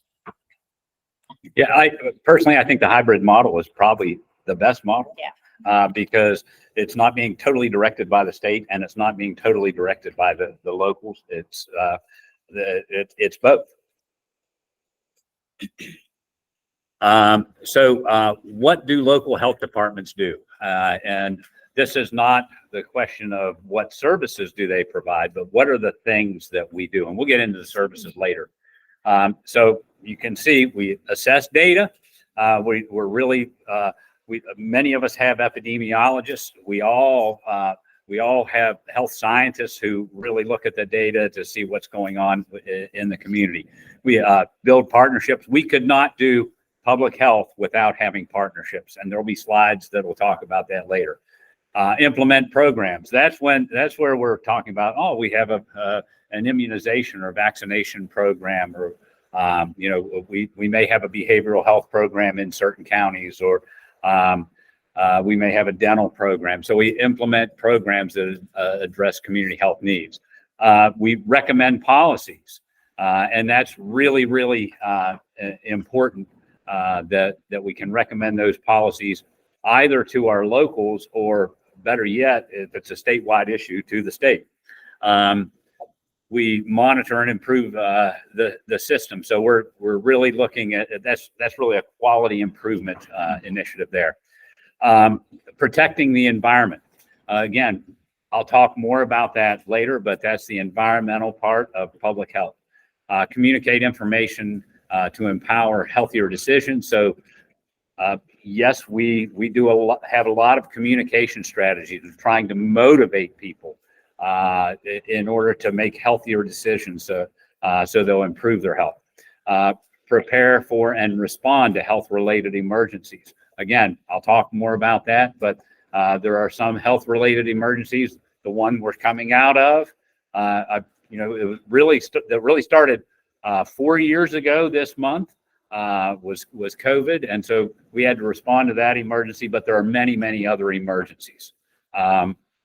And then advanced health equity. And health equity, really, when we look at that, I like to think of it as really a very broad definition, because we look at that, when we talk about it, a lot of the times we think about racial or socioeconomic status, but we also need to talk about gender and gender identity, the place, the location of the community. That has a tremendous impact. Legal, whether people are incarcerated or they've been released, do they have equity in healthcare?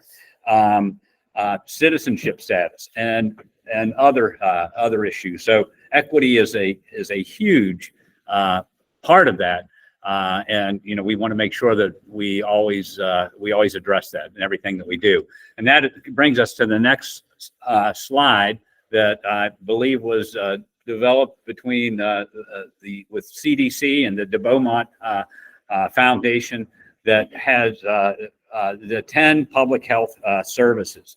And I don't expect everybody to remember all of these, but the three big things around that wheel are assessment, policy development, and assurance. And so, just kind of cherry picking some of those things. So I talked about assessing and monitoring the population health and knowing what services might be needed. So that's one on the that red part of the wheel at the top is assessment. Policy development, things like communicating effectively to inform and educate people on health factors, strengthening and supporting and mobilizing communities and partnerships. Those are all part of the policy development. And then assurance, that's really assuring that we have the systems in place to do the programming and make sure that people have a healthy environment. So when we look at environmental health, that a lot of the things that we do fall into assurance. So that's why we can go to a restaurant in Maryland and eat and feel fairly confident that we're not going to get sick. That's not the case worldwide. And that's how we can also say, well, we look at for the most part, our waterways are clear and our water sources are safe. And so that all falls under assurance. And then equity, again, is at the center of all of that, because we want to advance equity and put everybody on that so that everybody has an opportunity for maximum health, or optimal health might be a better way to say that. So these are some of the community or the common local public health focus areas. And they include, chronic disease prevention and control. We see that. Infectious disease prevention and outbreak control. These are things that all health departments do. Emergency preparedness and response. Environmental health in Maryland. We work on access to healthcare. Some health departments are very active and provide a lot of clinical services, but access, like providing transportation and helping people get insurance and those sorts of things, are so important for access to healthcare.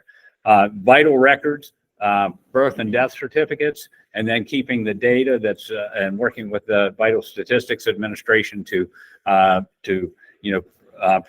provide the reports that help leaders make good decisions. Maternal child health and violence, injury, and trauma prevention. And all of these things, again, why do we do them? Because we're trying to advance health equity. So diving a little deeper, we can look at infectious disease, control and response. We're 24/7. We have people that are on call, that if somebody is in an emergency room or a healthcare provider and some disease, one of 90 or more reportable diseases pops up, it gets reported automatically. And if it's something that is really pressing, then that's why they're on call 24/7 to answer those kinds of questions and to provide to get in touch with the State Department of Health in order to develop plans. Looking at, obviously, infection control and response, guidance to local healthcare providers for treatment. We operate as disease detectives. A lot of people, most people in the room probably know this, but not everyone. If some of these reportable diseases, for instance, if you have a child has pertussis, or if I get Lyme's disease because I was out in the woods hiking and I get bit by a tick and I have Lyme disease, it's a reportable disease. It goes into a database and then it can be tracked, and we can try to track down, what was the source of this. And that leads us to the investigating cases. Everybody in the country should know, about how we're doing that now. And then there's some of these other things, coordinating with the state lab and monitoring and supplementing vaccine supply. So environmental health is a little different in Maryland in that on the left-hand side is the Secretary of Health programs that we, the locals, implement on behalf of the State Department of Health. The authority comes from there and the funding comes from there. And so those are the food safety programs and swimming pool inspections and rabies prevention and vector management, campground inspections, and so forth. And the Secretary of the Environment, although we have a delegated authority from them for the wastewater disposal, also for drinking water and for well certifications, also the beach testing, the water testing that's going on, air quality is also being monitored. So, an example of the recreational water is that in Garrett County, a few years ago, there was a valve that was left open on a sewage line that was going on the way to the treatment plant, and it got in a small stream and it went downstream, and guess what? It ended up in Deep Creek Lake. And so we monitored that and put signs on all the docks and door to door knocking on people's doors saying, don't go in the water. We'll let you know when you can. And yeah, in 2 days it was fine. After we had some nice sunny days, everything was fine. But those are the types of things that we get involved in. And that's why they are also 24/7. They are on call as well. So access to care. If we look at that, there's the three major categories: system oversight, direct clinical services, and removing barriers to healthcare access. And so I think they're pretty self-explanatory, but I want to say that under access to care, we also, some health departments provide a lot of clinical services. The reason why we provide the clinical services, which is not really a population health issue, is because within that jurisdiction, there could be a challenge. The example from what I know is that Garrett County is the only county in the state where a health department, or in the state of Maryland, where the health department is providing home health services. We're doing that because there are no other Medicare home health agencies that are operating in the jurisdiction, even though some are supposed to be, they're not. And so if we don't provide that service, then it's not going to be available. And so what is that? That's a health equity issue. And so we have that. Programs, a lot of the counties have behavioral health programs. There are, because the private side is not as vibrant as what it should be. And so it's making sure that people do have access to behavioral health care or dental care or some of those types of things. We supplement, we have vaccination programs.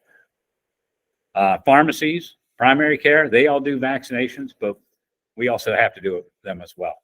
So there's a lot that's going on with that. With the removing the barriers to healthcare, operating the medical transportation, non-emergency medical transportation, health insurance, helping people be enrolled in health insurance, doing care coordination. We have community health workers that are located out in the community, work with certain groups. It could be within a geographic area, or it could be some other group that, in order to educate, provide access to services. And again, home visiting programs.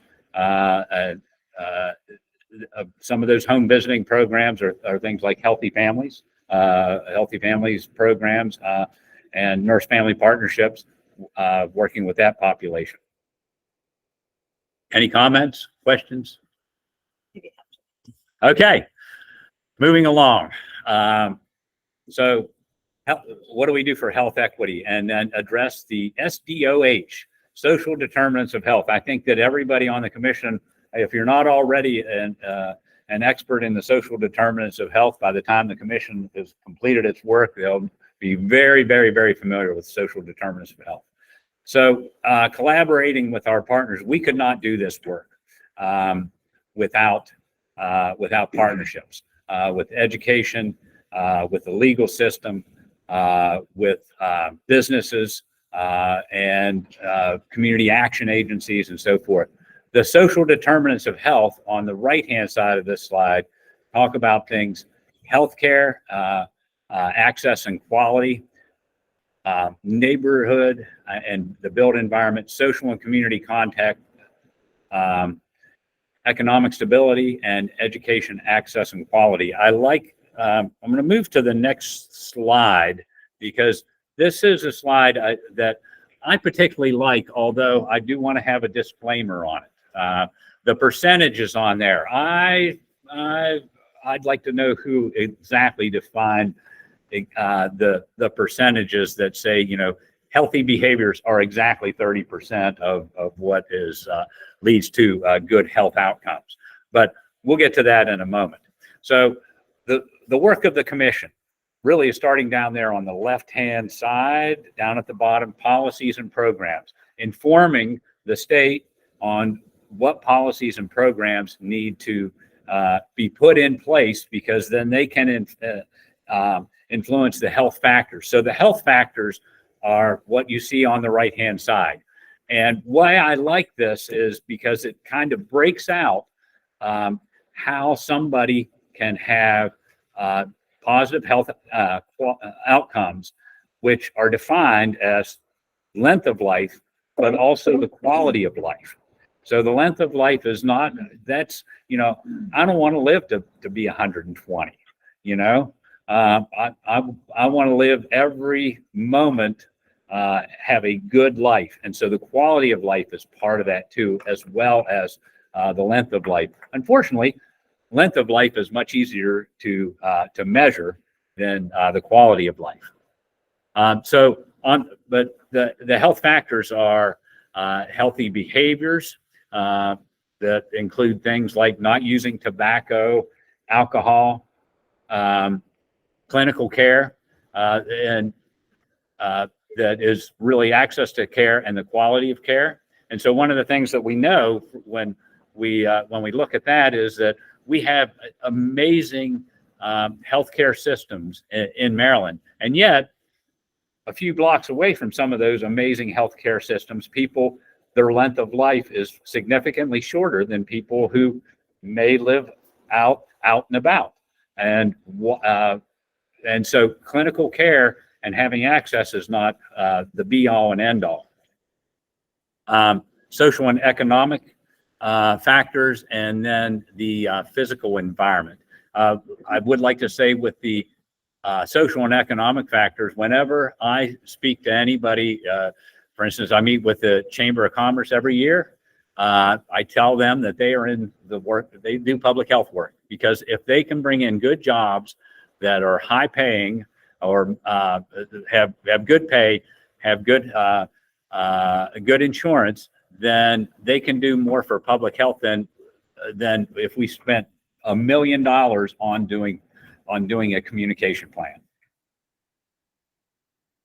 So this drives home a little more of the different programs that we have, that all health departments have. The one thing I would call your attention to is that it's hard to see, but in the center of that is the public health logo, and it's kind of a tree trunk with 3 different branches, and those branches are promote, protect, and prevent. And so those are the things that we need to keep in mind.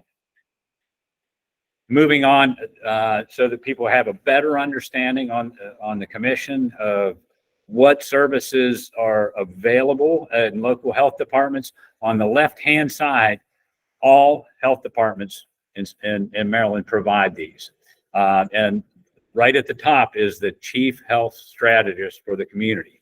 And that's really doing that assessment part of the work, and then developing plans and contingencies in order to promote health. And then also in there is things like immunization and cancer control programs, drug and alcohol prevention, environmental health.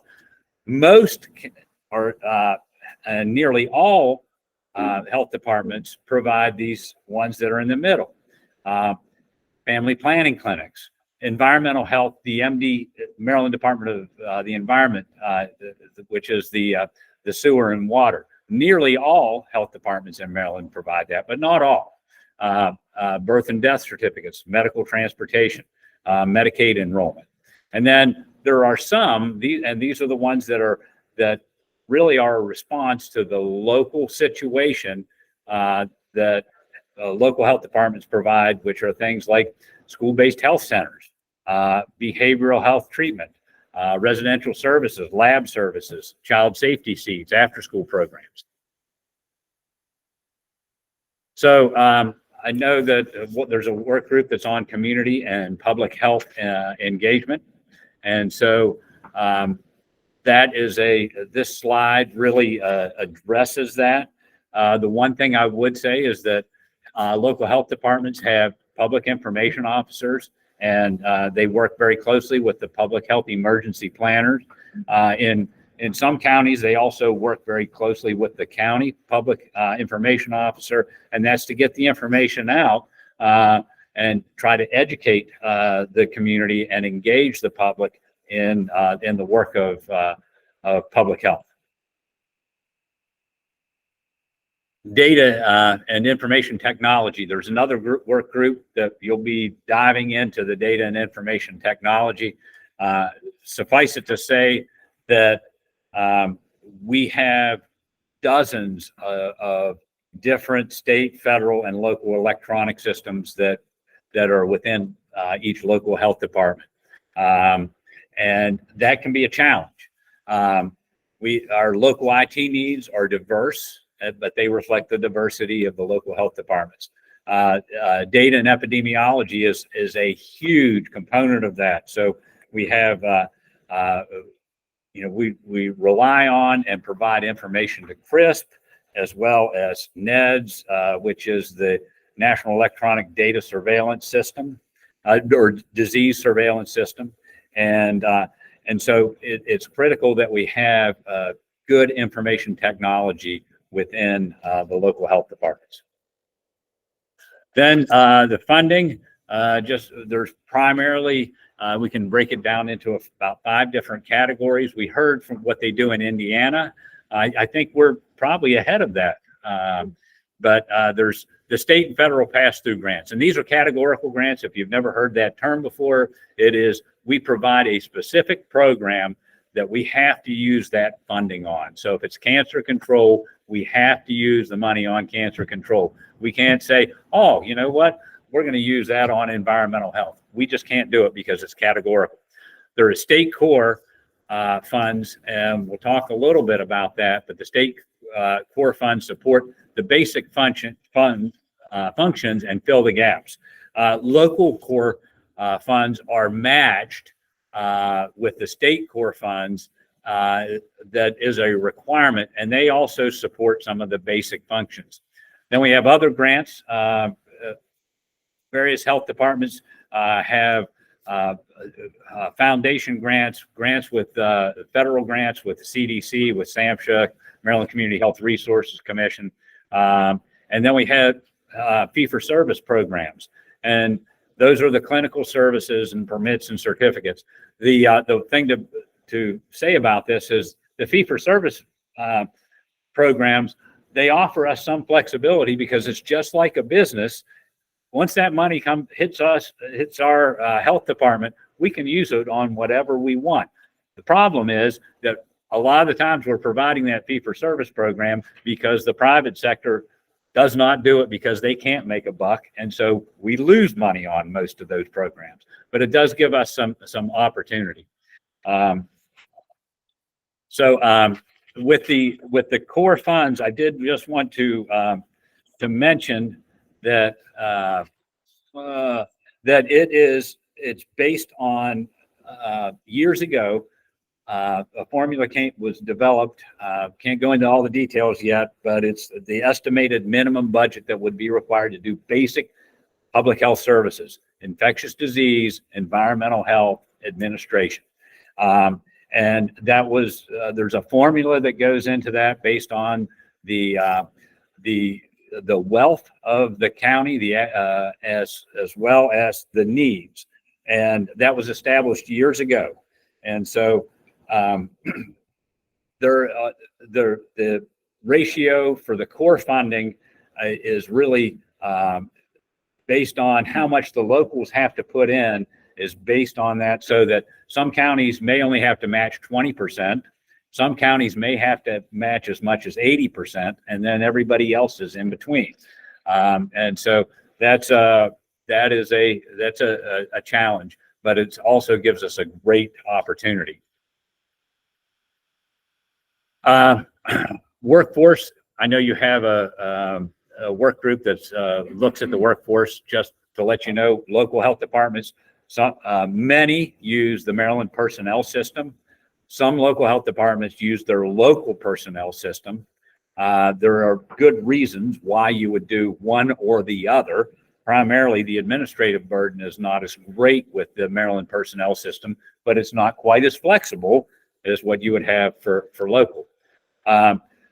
We've heard in this, and I've heard the discussion with the commission that about the retention challenges that we're having and the recruitment challenging and the workforce, and that existed before the pandemic. it did become more severe during the pandemic. I would say that we've had some opportunity to using pandemic funds that passed through the state to the locals to beef up our services. But a lot of those are going away. So it gave us an opportunity to really try out different things. This is just what the workforce staffing looks like. And so you can see that we're always heavy on nursing. That's a good thing. Environmental health staff, the agency leadership, community health workers, nutritionists, health educators, health planners, public health emergency planners, business and finance staff, human resources staff, office administrative, building and IT support, and then behavioral health staff. Those programs that are providing behavioral health services have licensed staff in order to bill for services. And then the oral health staff, same thing. Dentists, registered dental hygienist, et cetera. So I would like to talk about health officers as the chief health strategist, and also health departments as the chief health strategist. So what we all need to be doing in local health is doing community health assessments, defining where the issues are. Then we also look at how are we going to address those. That's with community health implementation plan, and then there is the strategic plan. And so our strategic plan is based on that health implementation plan. The conundrum that we get into is that when we do that assessment, we may find a program that it's like, no, there's no funding going toward that. I remember when Fran was the deputy secretary, diabetes, she had a big initiative saying we need to, and everybody knows we have issues in the state with diabetes. Every county would say that, but there was not a lot of funds that come for diabetes. So then we have to become the fundraisers and the cheerleaders and going out and writing grants and trying to find resources in order to address those or address them through partnerships. My last 4 slides, and I'm just going to go over those. And for those who are in the room, I'll pass these around. This is because I am doing the presentation. I took the opportunity to provide a copy of the Garrett County Health Department's annual report. And we do this for a couple of reasons. One is we want our county decision makers, and we want our local public to know what kind of value they're getting for taxpayer money that goes to support public health. We also, many of the things that we're recording on is not just numbers. They are, in fact, measures that we use in our quality improvement programs. And so we've organized this and in Garrett County to report out by different functions. So this first page is prevention, disease, and promoting the environment. The second page is promoting healthy behaviors, and also improving access, and then providing community health services. And you can take a chance to look at this. It is, not only has it been emailed, but it is on our website. You can find it on our website, and because we want to be as transparent as possible in our communication strategies. And then finally, what we do for administration and planning. And so that's on the last page, as well as the report out on our fiscal reporting. And when you look at that, you can see that most of our funding is in that light blue section, which is 49% is state grants, and those are categorical. So we have to use those to address those specific needs. We're fortunate that 22%, that's actually down a little bit last year. And I think a lot of that was because we had more COVID money, so it made that part of the wheel smaller, but is in fee-for-service programs. That's our second largest in Garrett County. In some counties, that's not as large because they don't have to provide as many fee-for-service programs. Then you can see the state core funds, the local county funds, and then other grants are foundation and federal grants. Now, questions and comments from, because we have other people who are experts in local public health that are in the room.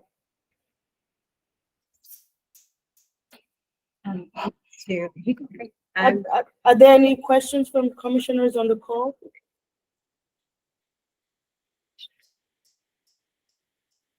I'm gonna exit out so we can, All Oh, right. so you can see. yeah, I can't see 1 second. Just exit out. Yeah.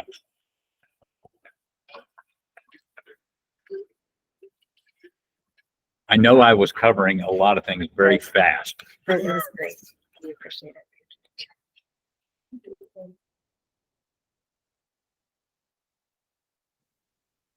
Hi, I have a question. Okay. All right. Please. Yeah. Please go ahead. Hi, I'm Rosalie Bright, and I noticed in the Indiana report, there was a section about partnerships of local health departments with nonprofits and other kinds of entities.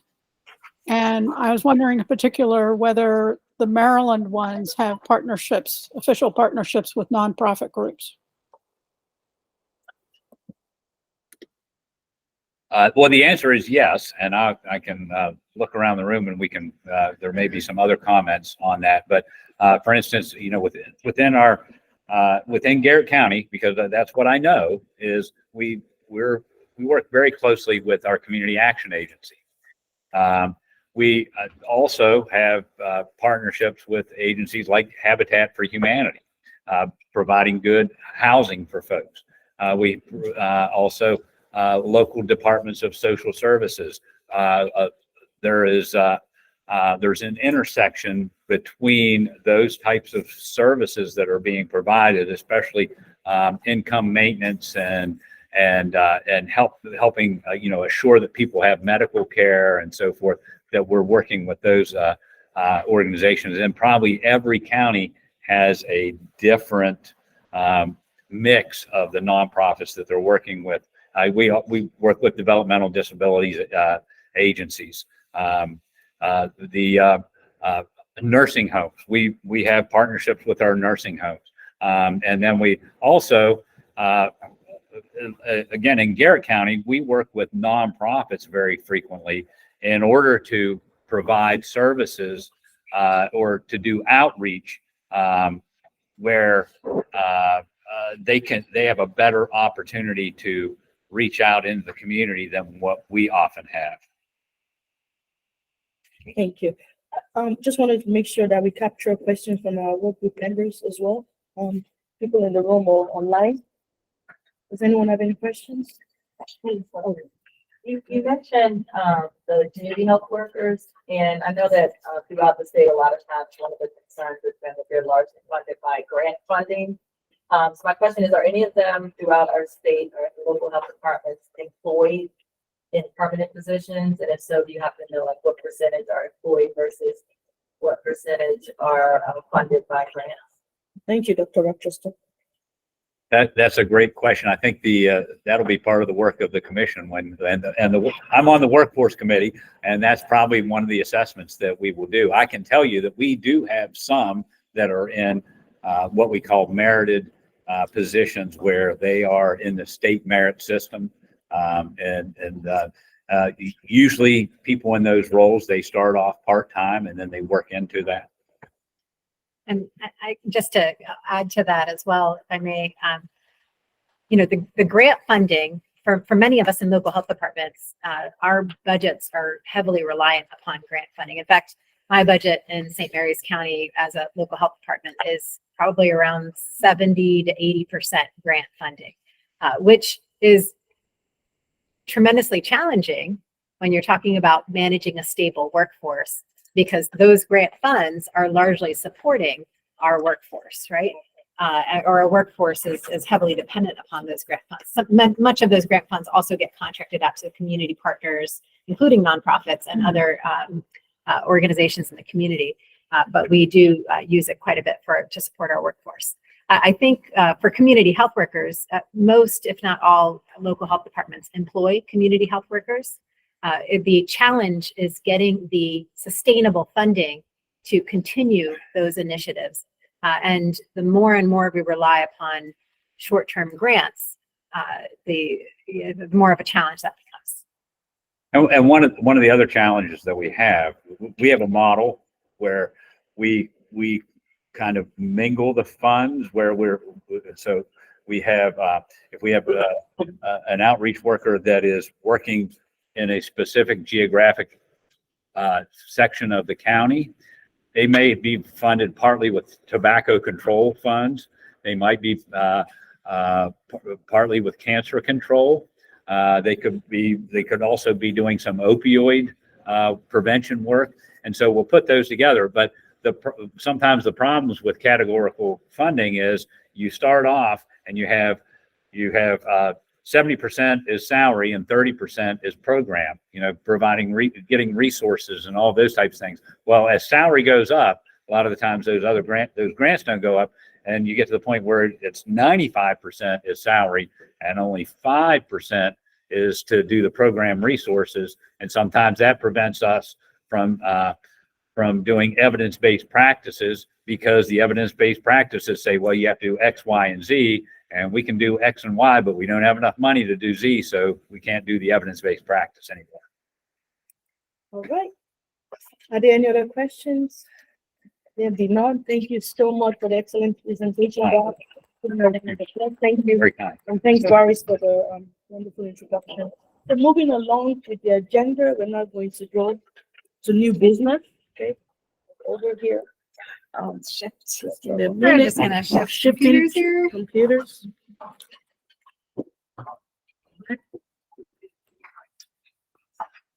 Okay. Okay, sure. Let me move this over.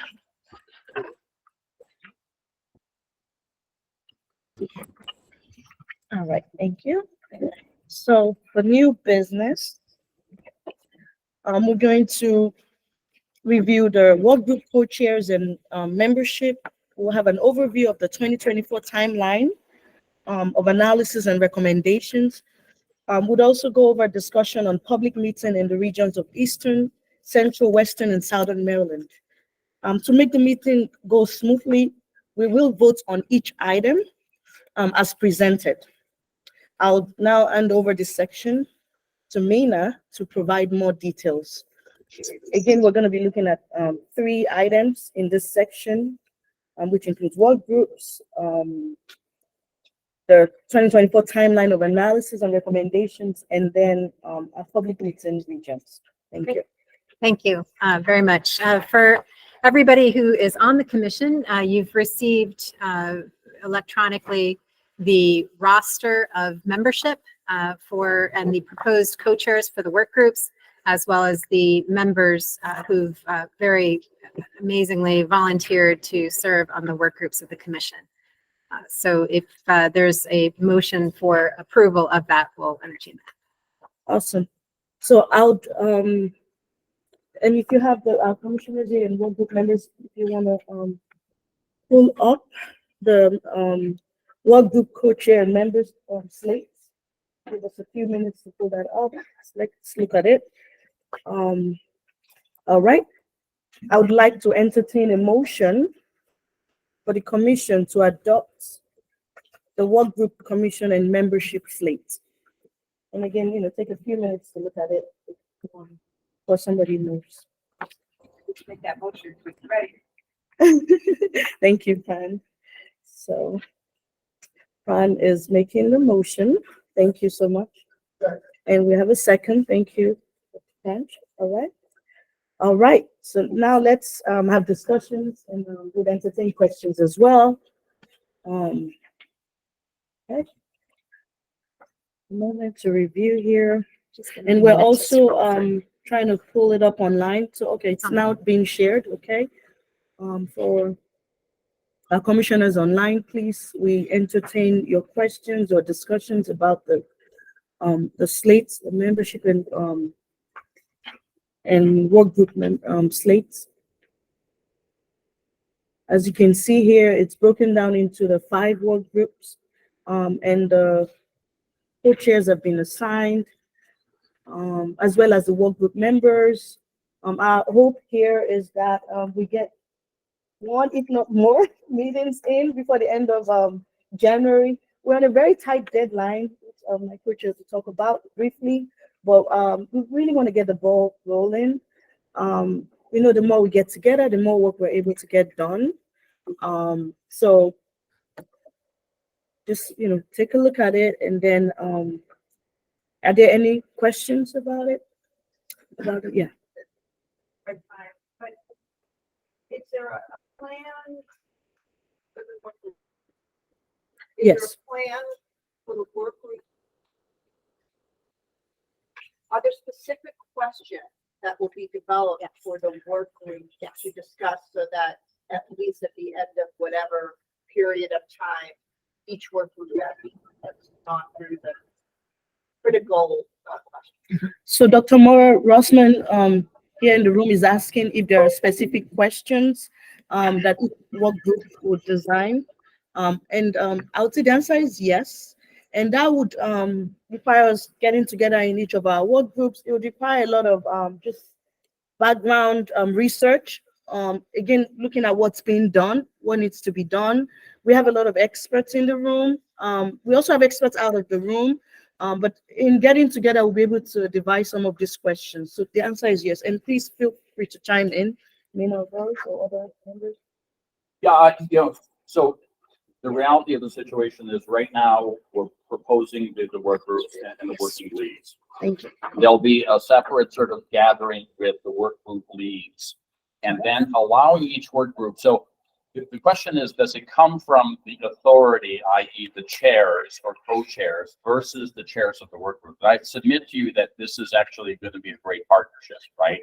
One of which is we know to some extent within the legislation of what are the things that we're supposed to opine on.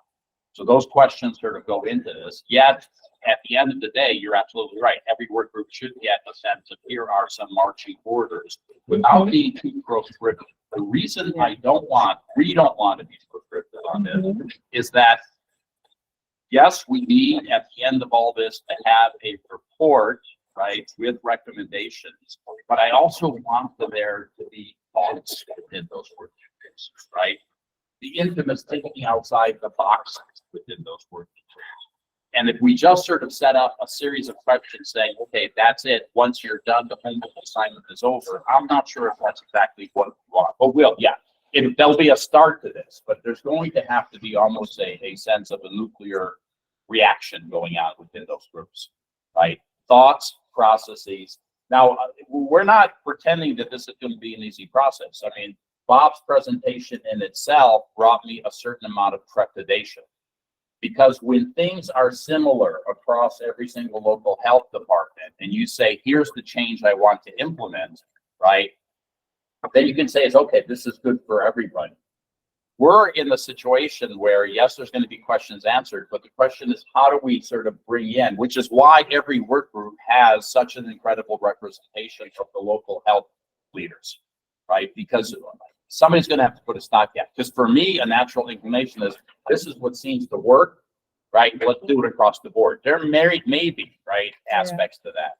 But ultimately, there's going to have to be a lot of thought put into this. It makes it much more complicated because, even when you look at the organizational structure itself, I kind of knew about this, Bob, but until I saw your slide, I kind of gasped a little bit. And I go, oh my God, that was my question, was how did all this start? And, we, to some extent, we're going to be looking at this. It's a weird scenario. I don't want to end up with a different set of recommendations for every county, right? That's not our goal. But we're going to have to be able to make some tough decisions, which is, okay, this seems to be where we're headed. So.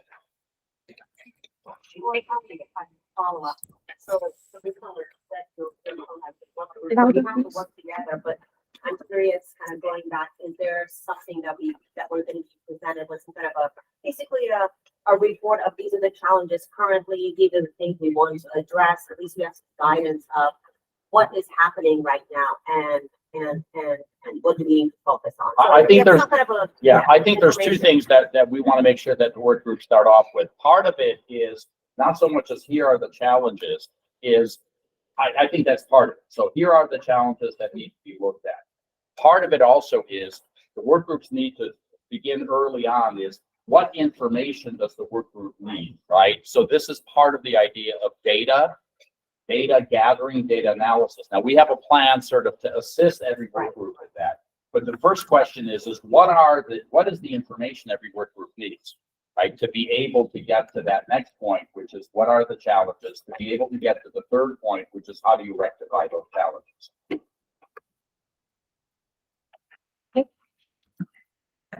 All right. And I just wanted to point out that again, we're not limited in our scope. Work group members are certainly permitted, right, to reach out to other experts. You know, we have our schools, you know, our Maryland school system. So let's really think outside the box. Again, we don't want to be so prescriptive that we miss out on who to add to the table, because we really want to make this informative. So we just have to keep that in mind as we go along. And also, if you refer back to the PowerPoint, in collecting data, there were specific institutions that were listed in the legislation that we can consult with. So we want to, you know, make sure we're using those resources as well, right? The Maryland Healthcare Commission. Just certainly go back to it to look at the list. I don't want to, in the interest of time. So make use of all of those, right? So now moving along, I would like to call for a vote. If there are no other questions, I'd like to call for a vote for the commission to adopt the work group co-chair member slate. All right. So all in favor, please say aye. Aye. All right. Thank you. Aye. All right. All right. And then for those online, if you are in favor, please use the hand raise button for the commissioners. Yeah. Right. Thank you. Thank you. Thank you. Thank you so much. Appreciate it. All right. Are there any oppositions or abstentions? All right. All right. There be none. We have voted to approve the work group co-chair member slate. Thank you so much. Right. So moving on to the next item, which is item B, 2024 timeline of analysis and recommendations. And Mila will be giving a presentation on that. Great. Thank you very much. And the next step speaks to, I think, some of the questions that have been raised about the task in front of the work groups. So for the 16 commission members, if you could please refer to the timeline, proposed timeline that was sent out electronically, and which I'll be sharing in a moment for everybody else to be able to view as well. So for the work groups, based on the deadline of a final report written in the legislation of December 1st, 2024, right? That's only 11 months away. There's quite a bit at hand within the next 11 months to stick with what the legislation has put forth. Working backwards from that and all the steps that need to happen, including a public comment period of 30 days, an opportunity to develop dissenting opinions, et cetera, we really have crunched together some of the needed steps to get to a final report with recommendations. And so it starts with the November-December period, which we've just passed, which was more, most of us received our appointments as commissioners in late October. Some of them were still being finalized in the early November. We had our inaugural meeting in December. Of course, with the holidays through that time period, it also added some delays in launching the commission. We're now in January, and our focus in January is to establish these work groups. And thank you, commissioners, for approving the proposed roster of co-chairs and members. In that establishment of work groups, not only are the work groups members to meet one another, but really to start thinking about what type of data, what type of questions do we need to be asking so that we can get to a better understanding of the state health department and local health department infrastructure when it comes to that particular topic. So for the workforce work group, for example, to better understand state health department and local health department workforce challenges. will be key. And so what kind of questions do we need to ask in order to have that better understanding? And then that will continue into February according to this timeline. And in February, drilling down into specific data sources or what data sources are available to answer the questions that the work groups have identified as important for their understanding on their topic. And then, of course, in March and April, to begin implementing some of those methods of assessment. So there's quantitative data we can be requesting from data sources. There's qualitative data that we can either request or gather ourselves, and maybe even some additional quantitative data as well. And then May and June to work on developing, the work groups will begin digesting these assessment data points coming through on their topic. And then in May and June would be beginning the process of developing draft recommendations and putting these into a report format.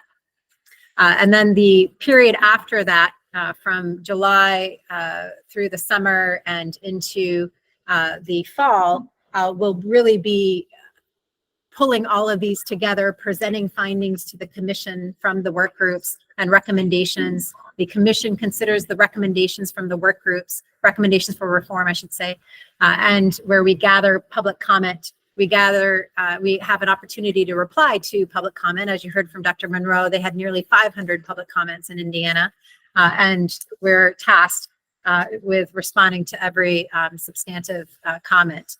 And then, of course, putting forth the report in a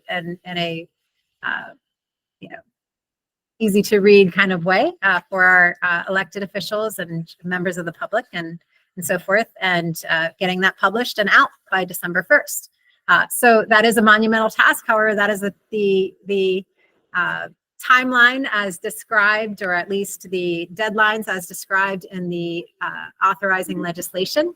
And so this draft timeline proposes work accordingly. So that's in front of you, and I believe we're waiting on a motion to approve the timeline based upon the final report deadline of December 1st, 2024, which is 11 months away. Sure. And just to really highlight here, it looks as if we're working through the entire time here, given the time constraints here and how crunched up everything is. So we really want to emphasize that. As you can see, as Mina said here, the last date, even our public communications on the report will go on up until December 2024. So just keeping all of that in mind. But again, I hate to say it, but we have no choice, right? We would rather put this forward as a recommendation now than submit a report late, right? So that's why we're presenting this. So at this point, I would like to entertain a motion for the commission to adopt the presented 2024 timeline of analysis and recommendations. But we have some discussion before the motion. I think Get a it'll be- motion and then discussion. I guess that's- So yeah, I think we'll have a motion first and then we get a second and then we'll have, yes. So can I please get a motion? All right. Or It has to be commissioner, sorry. And Yeah, thank you. commissioner, from one of the commissioners? So this motion is for the commission to adopt the 2024 timeline of analysis and recommendations as presented by Mina. And as I said, once we have a motion and we have a second, there's room, we can have further discussions about it and entertain questions. Move to adopt. All right, thank you, thank you. We'll get back now. Sorry, just so, I can think we, that was who moved to adopt? Delegate Bagnell. Delegate Bagnell. Thank you so Okay, thank you, Delegate Bagnell. Can we get a second, please? Thank you, Dr. Rossman. So the floor is open for questions and discussions. So just some discussion about this timeline, which I really want to commend our co-chairs for crunching the numbers, crunching the work, and then working on the calendar backwards. And that's what this really reflects, a lot of good thinking in the process of how these work groups would unfold to come together at the end of the calendar year. We heard, I guess, a model presentation from Dr. Monroe about Indiana and so there's two reports. This one was 9 months. This was the commission, the governor's commission. But the predicate to that was the work that the Indiana University did on all of the assessments. All right, so this was $500,000, if I got that right. Fairbanks was 250 and the state put in 250. I didn't get a figure for this. Okay, so unless the co-chairs are holding back on us with some wonderful surprise on the agenda under item 9A, support from NACCHO Foundation, and then I'm very hopeful that's the case. But if that's not the case, I want to say that this role model is something that, in all honesty, cannot be replicated with this timeline. Okay, so we need to do some reality. Let's take a step back here and look at this state of Maryland and recognizing all the experts that we're going to be able to call on. This timeline is one that, in my view, needs to be extended, needs to be pushed back. And given the fact that we didn't come together for our first meeting until after the interim report was submitted, thanks again to our co-chairs. Let's try to work with the powers that be on the deadline and suggest that the enabling legislation evaporates, it goes away at the end of, June, the end of the fiscal year. So maybe not the end of the calendar year, can we push it to the end of the fiscal year? I mean, let's be reasonable and be, set ourselves up for success. So that is my discussion on the motion on the floor. Rather than to adopt, I guess my suggestion is that we look at maybe amending the timeline such that we can amend the report. Thank you so much. First, I want to touch on the funding aspect with regards to some of the. So this is the surprise. This is the item 9A. Well, surprise. it's not quite, I mean. Quite, no, not quite. Say that It's for announcement. it's not really. It's not really a surprise. It's just based We'll talk on about We can talk we'll about it. talk about we So can talk there's- more about it. Yeah. All right. Do you want to? I just want to thank you for, I agree 100%. Was going to say something clearly identical. So thank you. Hello. Okay. Any other comments? No. Okay. Any comments? So I'm not sure where we stand in Robert's rules Yeah. right now. So is this an amendment? So we're in So, the discussion. yeah, Right? yeah. But right. yeah. So I guess the question is, do we vote on whether we accept this timeline after the discussion? Well, you've got, have a motion. you've got the Yeah. motion on the floor with a Right. second. So you either can, Amend it. you can either, someone can propose a friendly amendment Right. to the Yeah. motion, and you Right. can vote on that. Or you can vote on the motion on the floor and it will fall. It was, Yeah. it won't carry. And then you Mhm. submit another, you sort of, Yeah. you, one of two mechanisms Right. under Robert's rules. So Yeah. I don't know which one in Yeah. terms of efficiency and expediency for. I mean, my recommendation would be that we, do a friendly amendment at somebody Amendment. after the discussion, if we can sort of. So coalesce let me around- add to the discussion, That's right? what I wanted to add. The reality is that, thank you for the thanks to Yeah. the co-chair of putting this together.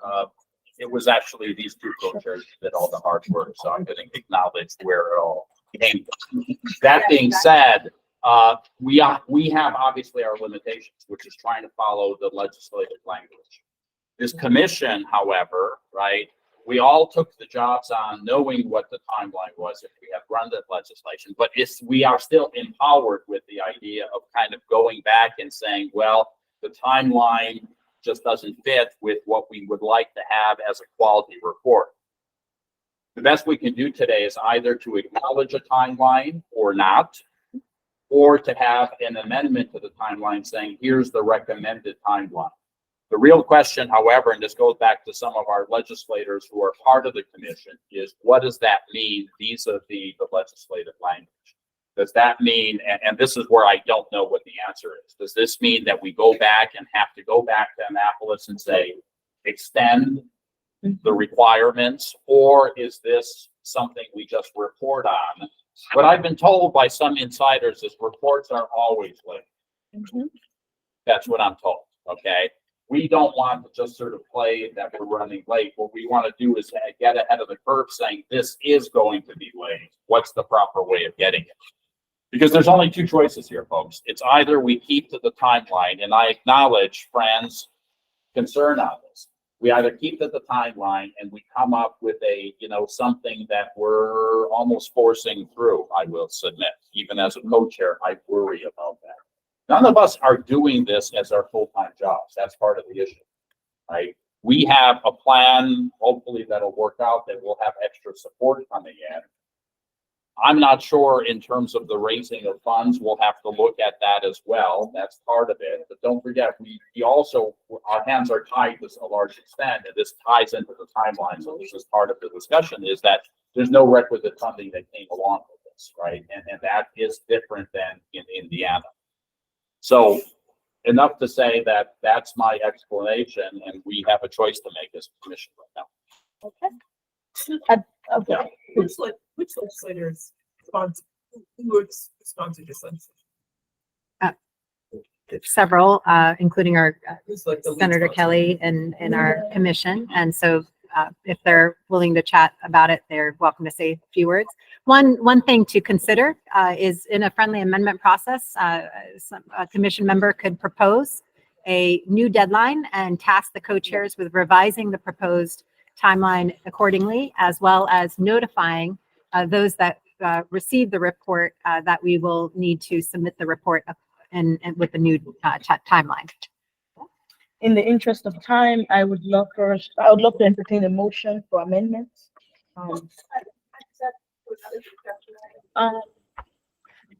Yeah. Yes, please, go ahead. What Fran related, I didn't get the time sequence. There's actually 2 documents that Indiana developed over a longer time frame with funding. If we want to be consistent with whatever time we have, then be rational. We need to change our expectations of what we can produce in 12 months. Because to think that we're going to produce extensive documents of Indiana in 11 months is not reasonable. So it's either, if we want to commit to the timeline legislatively, then I think we have to be reasonable what we can produce in that period of time, or somehow, I don't think, Mea Culpa is going to be late. I don't know, another year or more funding or whatever. So I think there's multiple options, but I think we're all trying to say, let's be realistic. What can be done. Time, yeah. I would think of something that we go ahead and approve what we have here at the time, but simultaneously asking for an extension because we don't have the funding and plenty more time. And then if they give us the extension, that's great. If they don't give us the extension, we're not going to give them any area. Right?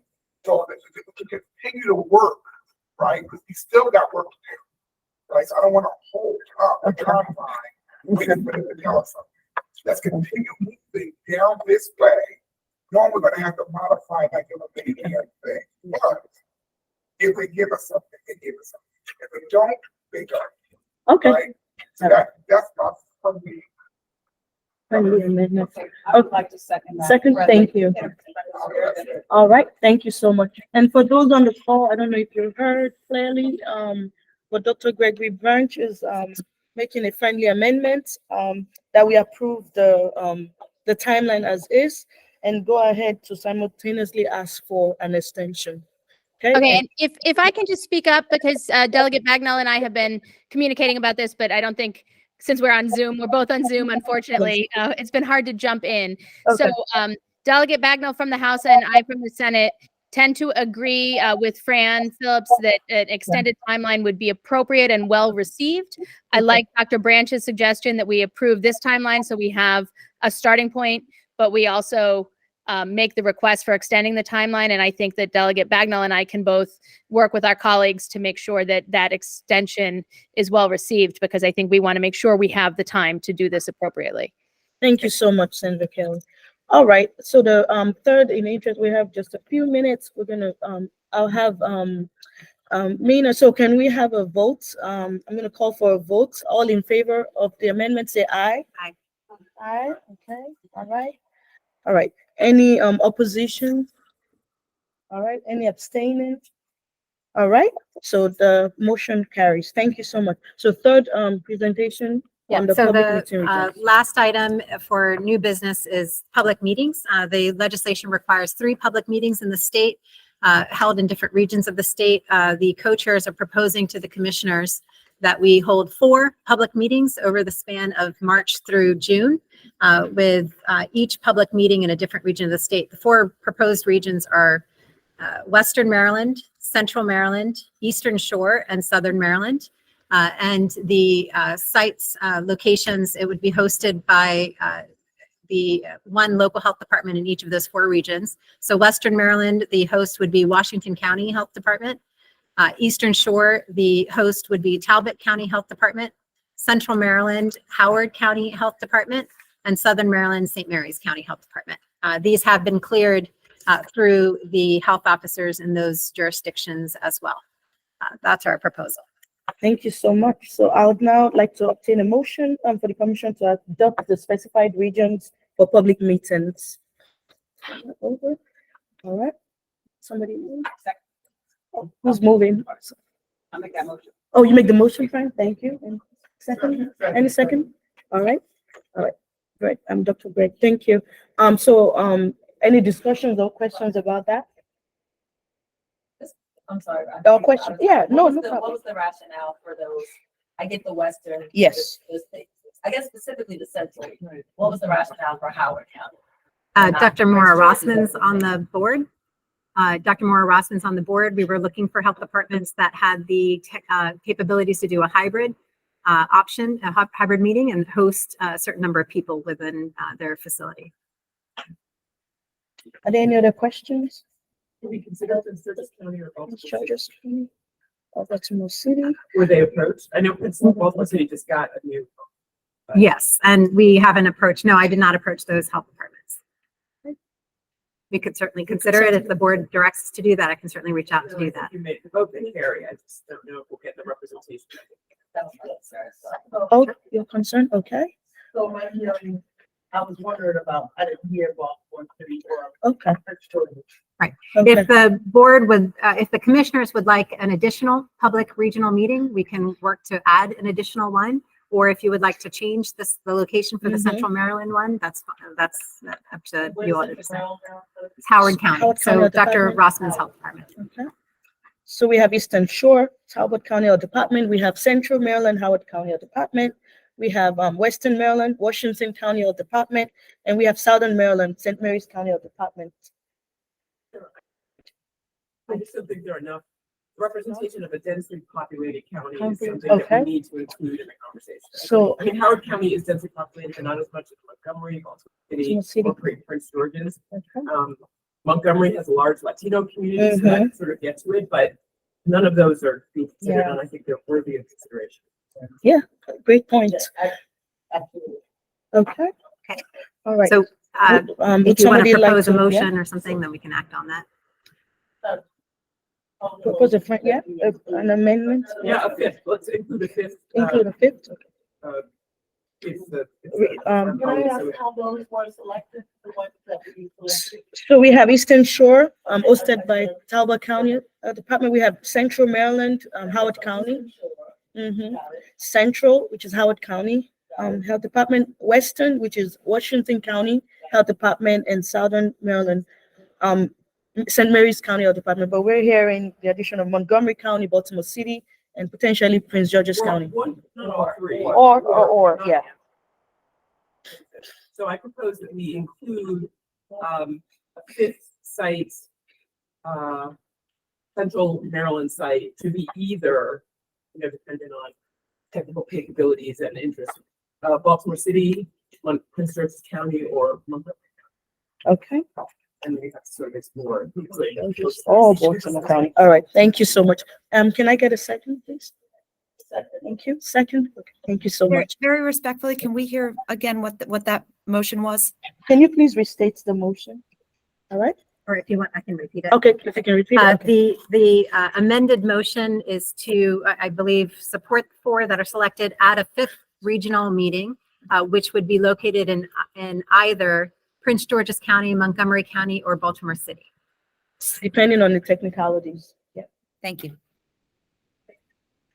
No, from the commissioners until we have the vote and everything. Yeah. So, Well, I'll just, can I? Sure. Okay. Question about Northern. Now I agree fully with what we said, but now we have double representation. So it's coming from Central and nothing from Northern.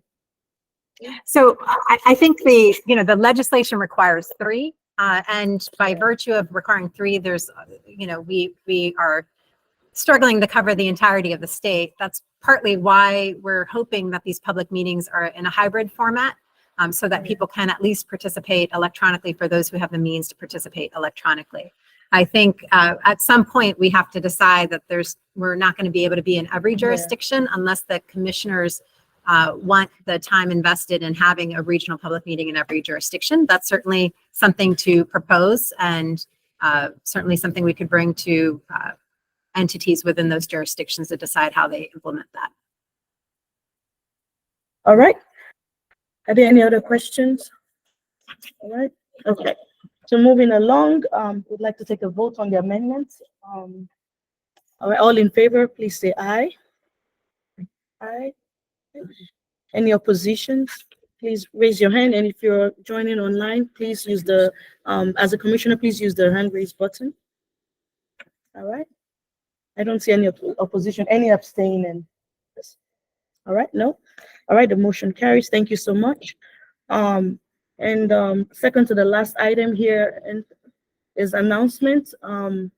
Mina, please go on. And I know we're over time now, so we'll keep it brief and we can talk more at our next meeting.